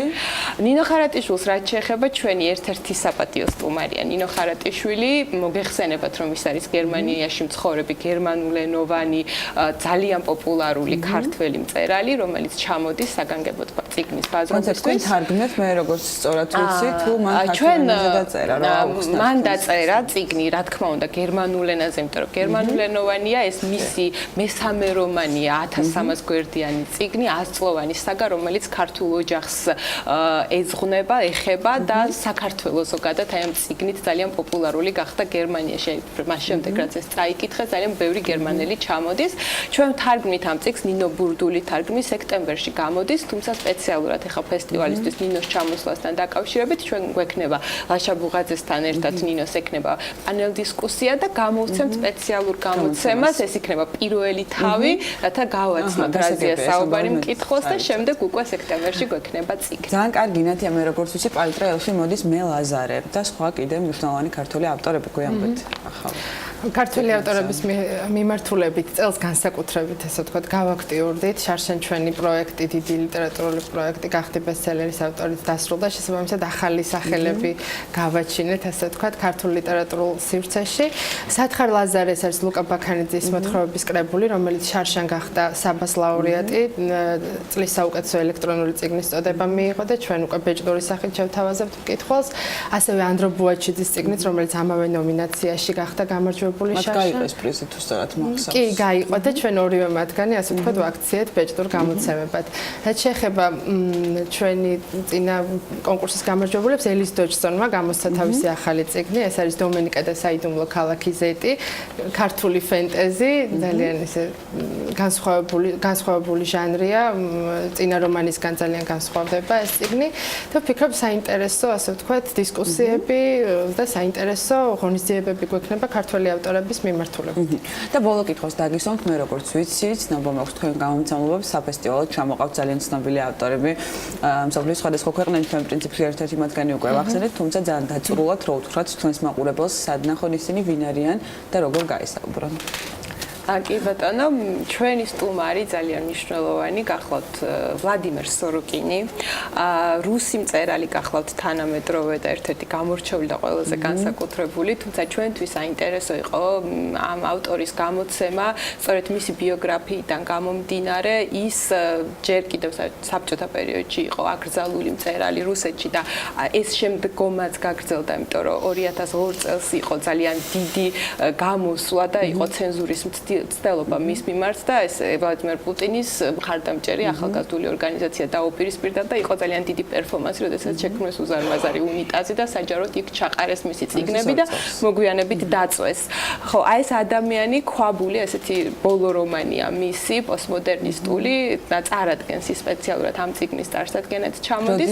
30 მაისს გვექნება ფესტივალის გახსნის წინა დღეს მწერალთა სახლში, 7 საათზე იქნება მისი წიგნის წარდგენა, შემდეგ უკვე ფესტივალის პირველ დღეს 31-ში, 3:30-ზე ფესტივალის თავარ სცენაზე ისევ შეიძლება მკითხოს მასთან შეხვედრა. და ყველგან ისრება თავისუფალია. რა თქმა უნდა, ყველგან მკითხველისთვის დასწრება თავისუფალია. გასაგებია ნათია, კიდევ ერთხელ რომ გავუმეოროთ, თინეიჯერებს განსაკუთრებით სანახო გიგის გოგოს ავტორი. გიგი გოგოს ავტორის ნახვა შეეძლებათ მათ თბილისის წიგნის საერთაშორისო ფესტივალის გახსნაზე. 2 საათზე იქნება შეხვედრა ავტორთან. ის წარადგენს ასევე თავის მეხუთე წიგნს, რომელსაც ეწოდება თავდაყირა გიგი გოგოს მეხუთე ნაწილს, რომელიც სპეციალურად ასე ვთქვათ ფესტივალისთვის გამოიცემა და ძალიან დიდი მოლოდინი არსებობს უკვე. ეს შეხვედრა არ იქნება ერთჯერადი, ანუ ერთი კვირის განმავლობაში ჰოლისმეილი რჩება საქართველოში და ასე დაათვალიერებს ქვეყანას, გაეცნობა, იმიტომ რომ ძალიან დაინტერესებული ასე ვთქვათ უცხო ქვეყნების კულტურის შესწავლით და არ ვიცი შეიძლება მე პარალელურად წიგნსაც წერს და შეიძლება ჩვენი ქვეყნის რაღაც ელემენტები წიგნშიც ვიხილოთ, არ ვიცი, არ არის გამორიცხული არაფერი და ფიქრობ ძალიან საინტერესო კაზო იშიგუროს ახალი წიგნი ხო, ეს მაქვს მომზადებული, გამორჩა ვერ მოვასწარი, მე თქვა კაზო იშიგუროს დღის მიწურულს გამოვეცეთ Remains of the Day, ეს ცნობილი მისი ნამუშევარი, რომლის მიხედვით გასული წლის ლიტერატურის გასული წლის ნობელის პრემიის ლაურეატი, კაზო იშიგურო არის ის მწერალი, რომელზეც ამბობენ, რომ ყველაზე ინგლისური რომანი ამერიკელ იაპონელმა ავტორმა დაწერა და ეს წიგნი არის პრინციპში ერთ-ერთი რის გამოც მას სწორედ მის მიმართ ასეთი კომენტარი გაკეთდა.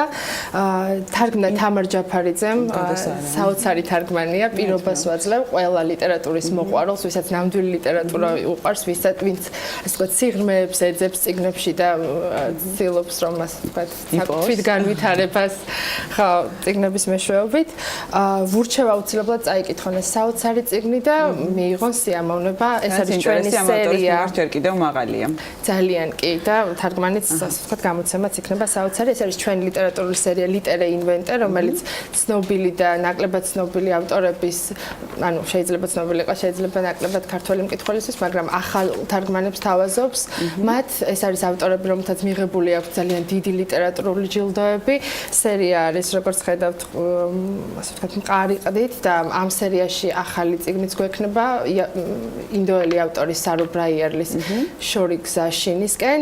ეს წიგნი სპეციალურად ფესტივალთან დაკავშირებით ჩამოვა, არის ბეჭდება საქართველოში და თვალიერებელს ექნება საშუალება შეიძინოს. ანუ ყველაფერი ახალი, ძალიან დიდი მადლობა გოგოებო მომბრძანებისთვის, გისურვებთ წარმატებას ფესტივალზე. და თქვენ დაგემშვიდობებით ზეგამდე, როცა კიდევ ახალი ორი გამოცემელი გვეყალება სტუდიაში სტუმრად და კიდევ ახალ წიგნებზე გვესაუბრებიან. შევხვდებით პარასკევს.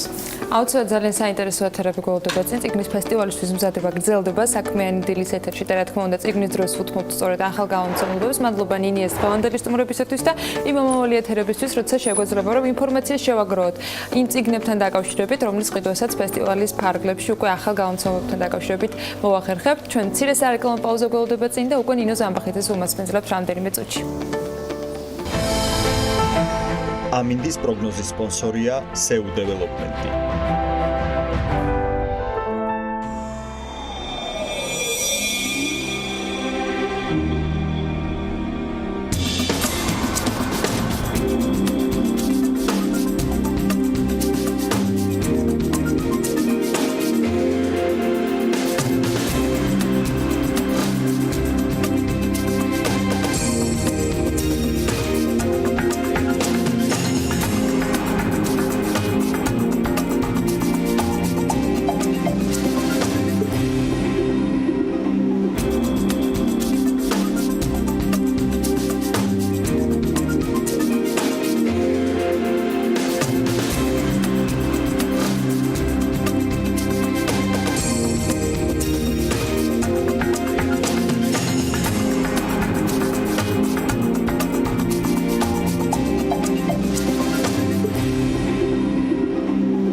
ამინდის პროგნოზის სპონსორია SEU დეველოპმენტი.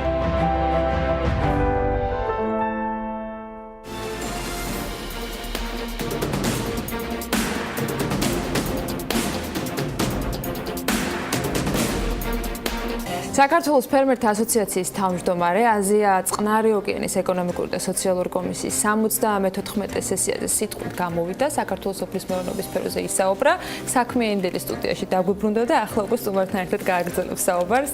ნინო, წარმატებულ გამოსვლას გილოცავ კიდევ ერთხელ, სანამ იქ იყავი.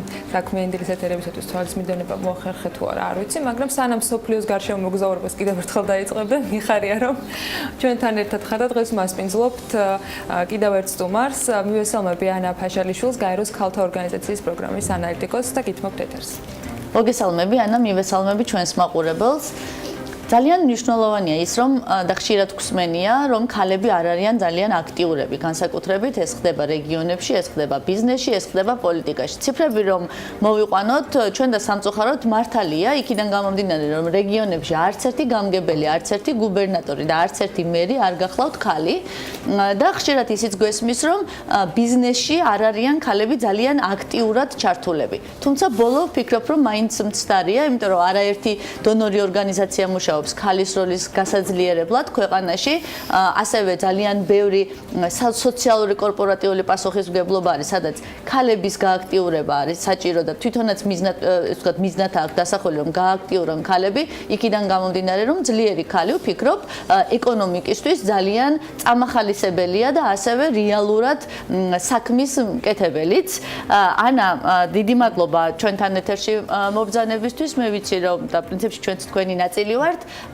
გაეროს ქალთა ორგანიზაციამ დაიწყო ახალი პროექტი, სწორედ ის, რომელიც ქალებს აძლიერებს, ქალებს რეგიონებში და არა მხოლოდ. და ვფიქრობ, რომ ძალიან საინტერესო იქნება მაყურებლისთვის მოისმინოს, იმიტომ რომ ყველას შეუძლია მიიღოს მონაწილეობა, რა თქმა უნდა, კრიტერიუმების დაკმაყოფილების შესაბამისად, თუმცა ვფიქრობ, რომ ეს არის ძალიან კარგი საშუალება იმისი, რომ ქალები უფრო აქტიურები იყვნენ და მსგავსი, ესე ვთქვათ, ჯაჭვი არასდროს ყოფილა დონორების მიერ დაფინანსებული და ეს არის პირველი პრეცედენტი, როდესაც ზუსტად მიზანმიმართულად მხოლოდ ქალებისთვის კეთდება. იქნებ უფრო დეტალურად მოგვიყვე რა არის, როგორ არის, რომელი დონორი ორგანიზაციის მიერ ფინანსდება, რომელი რეგიონები არის და უფრო მეტი ქალი, ვთქვათ, წავახალისოთ და ჩავრთოთ. დიდი მადლობა ნინო, მივესალმები მაყურებელს. მართლა ძალიან საინტერესო პროექტზე ვისაუბრებ დღეს, მაგრამ ეს გამოეხმარება რითაც დაიწყე, ხო? არ არიან ქალები ისე აქტიურები, როგორც კაცები და ეს რეალობა ასეთია, 20%-ია განსხვავება და ეს წინა გადაცემაშიც თქვი თქვენთან როცა ვიყავი, რომ 20%-ია განსხვავება ქალის და კაცის ეკონომიკურ აქტიურობას შორის. და ისეთი პატარა ქვეყანა როგორც საქართველო არ აქვს ისეთი იმის ფუფუნება, რომ დაუშვათ, რომ ესეთი ძალა სამუშახელი იყოს სახში და თქვათ არ მუშაობდეს, არ შექონდეს თავისი წილი ქვეყნის ეკონომიკურ წინსვლაში. რაც შეეხება ამ პროექტს, რომელიც ზუსტად იმიტომ დაიგეგმა, რომ უფრო გააქტიურდნენ ქალები, ეს 18 წლიდან დაიწყო ამ პროექტის აქტიური ფაზა, ნორვეგიის მთავრობის დაფინანსებით ხორციელდება. და რაც შენახსენა ძალიან საინტერესო სამიზნე ჯგუფები ყავს ამასთან. პირველი სამიზნე ჯგუფი, რომელიც ამ პროექტის არის ის ქალები, რომელთაც ჯერ არ აქვთ ბიზნესი, თუმცა აქვთ პოტენციალი და აქვთ სურვილი. და ეს იქნება დამწყები ბიზნესი. ხო, ანუ ჯერ არ აქვთ რეგისტრირებული, თუმცა შეიძლება ქონდეთ იდეა, შეიძლება ქონდეთ სურვილი და ეს იქნება ჩვენი პარტნიორის ფონდი ტასოს მეშვეობით განხორციელებული კომპონენტი, რომელიც იმუშავებს სამეგრელოში, იმერეთში, რაჭა-ლეჩხუმში, გურიაში. აი ამ რეგიონებში თუ გვყავს მაყურებელი, რომელსაც სურს, თქვათ, რომელიც არის ქალი აქტიური და სურს ბიზნეს საქმიანობის დაწყება, ძალიან კარგი იქნება, რომ გამოშეგვეხმიანოს, იმიტომ რომ ჩვენ ზუსტად ასეთებს ვეძებთ.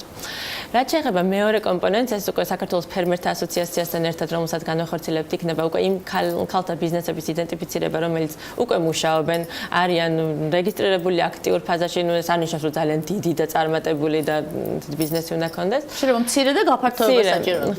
და გაფართოება საჭიროდეს. აი ზუსტად ასეთ ბიზნესებს ვეძებთ იმ კომპანიაში, რომელსაც თქვენთან ერთად ვახორციელებთ ფერმერთა ასოციაციასთან ერთად და აქ ჩამოსულ რეგიონებს ემატება უკვე აჭარაც. ანუ ერთი რეგიონით მეტი. სამწუხაროდ მოგვიწია რეგიონების შეზღუდვა, იმიტომ რომ შეზღუდული რესურსებიდან გამომდინარე ჩვენ თელ საქართველოს ვერ ვფარავთ, თუმცა გვესმის რომ კარგი იქნებოდა რომ ესეთი პროექტი თელ საქართველოში განხორციელებულიყო. და მესამე სამიზნე ჯგუფი, რომელიც ყავს ამ პროექტში არის კერძო ბიზნესები, რომელიც თავისი კორპორატიული სოციალური პასუხისმგებლობის ფარგლებში აკეთებენ სხვადასხვა აქტივობებს და რომელთაც აქვთ უნარით და შესაძლებლობაც, რომ აი ზუსტად ესეთ ქალებს, ესეთ ბიზნესებს შეუწყონ ხელი გაფართოებაში და მათი საქმიანობის წაწევაში. ამ კომპონენტში და ამ კომპონენტის ჩვენი პარტნიორი არის სიდა, სამოქალაქო განვითარების სააგენტო.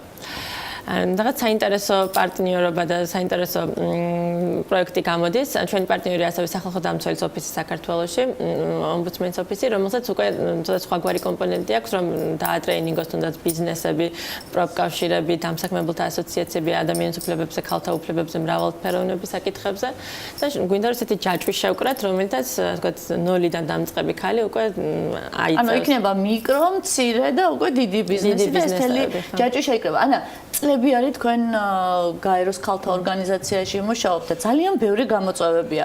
ხა რა თქმა უნდა დარწმუნებული ვარ მაყურებელმა იცის რომ ერთ-ერთი გამოწვევა არის იგივე ფინანსურ რესურსებზე ხელმისაწვდომობა, განათლება, იგივე მათი თქვათ მოტივაცია, იმიტომ რომ რიგ შემთხვევაში ადამიანები დემოტივირებულები არიან. როგორ შეიძლება რომ აი ამ პროექტმა უპასუხოს ამ გამოწვევებს, იმიტომ რომ ჩვენ ყველას კარგად გვესმის რომ ძლიერი ქალი პრინციპში პრევენცია არის ძალადობის. ანუ თვითონ აღარ ხდება ძალადობის მსხვერპლი. აი როგორ შეიძლება აი ამ პროექტმა უპასუხოს აი ამ გამოწვევას, რომელიც დღეს ძალიან ძიმედ დგას ქვეყანაში და განსაკუთრებით რეგიონებში. მადლობა ნინო, ძალიან საინტერესო კითხვა, იმიტომ რომ ზუსტად ეს იყო ერთ-ერთი მთავარი გამოწვევა. მქონდა ხოლმე პროექტები რეგიონებში, თუმცა ხედავდით, რომ ხალხის ინტერესი იყო საკმაოდ დაბალი, იმიტომ რომ ანუ ამით გამო შემოვიტანეთ ეს სოციალური მობილიზაციის მეთოდი, როდესაც ჩადიხარ სოფელში, რეგიონში და მუშაობ ქალებთან, რომ გააქტიურა. ქალებთან და კაცებთან ვერ გამოვყოფ, არ ყველასთან მუშაობ. ჩვენ უბრალოდ ვცდილობთ, რომ უმეტესობა იყოს ქალი სამუშაო ჯგუფებში. და ვცდილობ რომ გავააქტიუროთ ისინი არა მარტო თქვათ გრანტის მიზნებისთვის, არამედ იმისთვის რომ იყვნენ უკეთესი და უფრო აქტიური მოქალაქეები, რომ იცოდნენ რა უფლებები და ვალდებულებები აქვთ სახელმწიფოს წინაშე, როგორ შეუძლიათ მონაწილეობა მიიღონ ადგილობრივი ბიუჯეტირების პროცესში, როგორ შეიძლება ურთიერთობა ჰქონდეთ ადგილობრივ თვითმმართველობასთან. ანუ ეს კომპლექსურად ვუდგებით ამას, რომ ეს არ არის რომ მხოლოდ ეკონომიკურად იყვნენ აქტიური. მქონია შედეგები, რომ პოლიტიკური საქმიანობა დაუწყია ქალს. ცხადია ეს არ იყო ჩვენი პირდაპირ მიზანი, თუმცა ძალიან კარგია, როცა და თქვა წარმომადგენლობით ორგანოში მოხვედრილა. ამიტომ სხვადასხვა მიდგომა არის იმისთვის, რომ გავააქტიუროთ მოსახლეობა და შემდგომში ჩავრთოთ უკვე პროექტის სხვადასხვა აქტივობაში.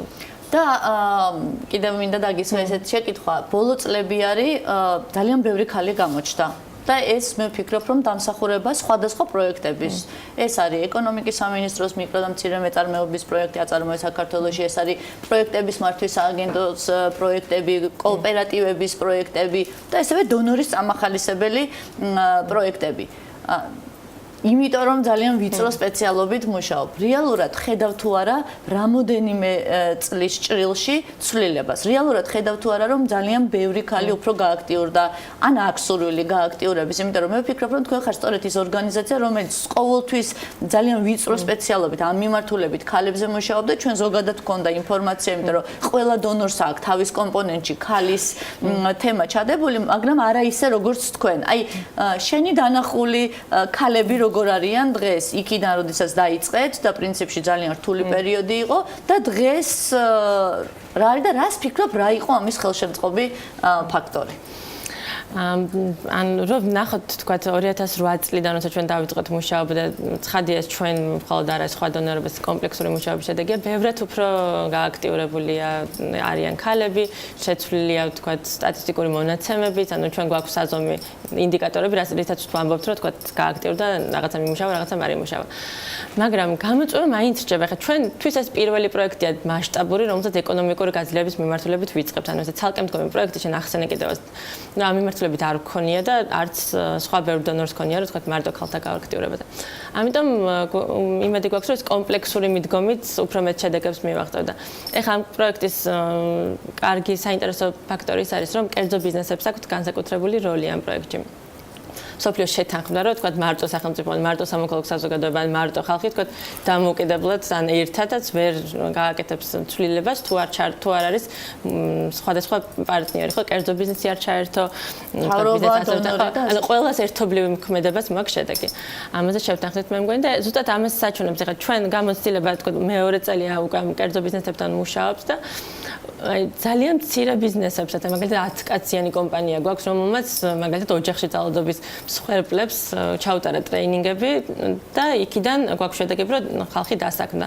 ან უფრო დიდი კომპანია, მაგალითად არ ვიცი, შემიძლია თუ დავასახელო კომპანიები, რეკლამაში არ ჩამეთვალოს. თუმცა ნუ ძალიან ბევრი კომპანია არის, რომელიც თავის სოციალური პასუხისმგებლობის ფარგლებში ძალიან საინტერესო აქტივობ ნაბიჯებს დგამს იმისთვის, რომ გააქტიუროს ქალები და საქმეს მაგალითად ოჯახში ძალადობის მსხვერპლები, ჩაუტაროს ტრეინინგები. ну მაინც ვიდეოდ იქამდე რომ განათლება და ინფორმირებულობა არის ყველაზე მნიშვნელოვანი. დიდი მადლობა ანას სტუმრობისთვის. ანა ვფიქრობ რომ საინტერესოა, იმიტომ რომ ქალებს შეუძლიათ აქტიურად ჩაერთონ და მიიღონ მონაწილეობა ამ პროექტის ფარგლებში, თუმცა აქვე მინდა გამოვეხმაურო ერთ ძალიან მნიშვნელოვან საკითხს, რომელიც ასევე ქალებს ეხება, სამ ფერმერ ქალს, რომელმაც ბიო მიმართულების ქართული კენკრის ამხანაგობა შექმნა და დადგა ძალიან დიდი გამოწვევის წინაშე, იქიდან გამომდინარე, რომ მათ ფართობებს ემუქრებათ ფაქტიურად განადგურება, აქ არის საუბარი იმაზე, რომ მათ ფართობზე უნდა გავიდეს გზა. ჩვენ თუ გვინდა, რომ ყავდეს წარმატებული ბიზნესები, ჩვენ თუ გვინდა, რომ ყავდეს წარმატებული ქალები, ჩვენ აუცილებლად მხარი უნდა დაუჭიროთ და ესეთი ადამიანების გვერდით დავდგეთ, იმიტომ რომ ესენი არიან სწორედ ის მამოძრავებელი ძალა, რომელიც სჭირდება ქვეყანას და რომელიც სჭირდება სოფლის მეურნეობას. იქიდან გამომდინარე, დღეს ჩემი სტუმარი ანა იყო, შემდეგ ოთხშაბათს მე მათ მოვიწვევ და მათთან ერთად განვიხილავ იმ გამოწვევებს, რაც რეალურად მათ აქვთ, ის ბარიერები, რაც მათ გადალახეს და რა პრობლემების წინაშეც ისინი დგანან დღეს. ამ თემას აუცილებლად დაუბრუნდებით, როგორც შენ აღნიშნე, დავიწყოთ ქალების ნარატივში, მას შემდეგ რაც ეს ინფორმაცია გახდა ჩვენთვის ცნობილი და რა თქმა უნდა, ბოლომდე ვიქნებით დაინტერესებული ყველა იმ მოვლენით, რაც მათ უკავშირდება და იმ პროცესით, რაც ამ მშენებლობის საკითხმა შესაძლო არის კონკრეტულ ფერმას, კონკრეტულ წარმოებას საფრთხე შეუქმნას. მადლობა ნინო, დღევანდელი ეთერისათვის, ველოდებით შემდეგ ოთხშაბათს. ამით პრინციპში ვაანონსებთ ქალების ნარატივის ეთერს. დღეს ქალებთან დაკავშირებით ბევრი საინტერესო დეტალი იყო, რომელსაც კიდევ უფრო ვრცლად გვანცალაღიძე მაყურებელს გაუზიარებს. საქმიანი დილას ვასრულებთ, დაელოდეთ მის ეთერს. ქალების ნარატივი ზუსტად 11-ზე დაიწყება და რა თქმა უნდა საქმის კურსის გამოშვება 3 საათზე. ბედნიერ დღეს გისურვებთ.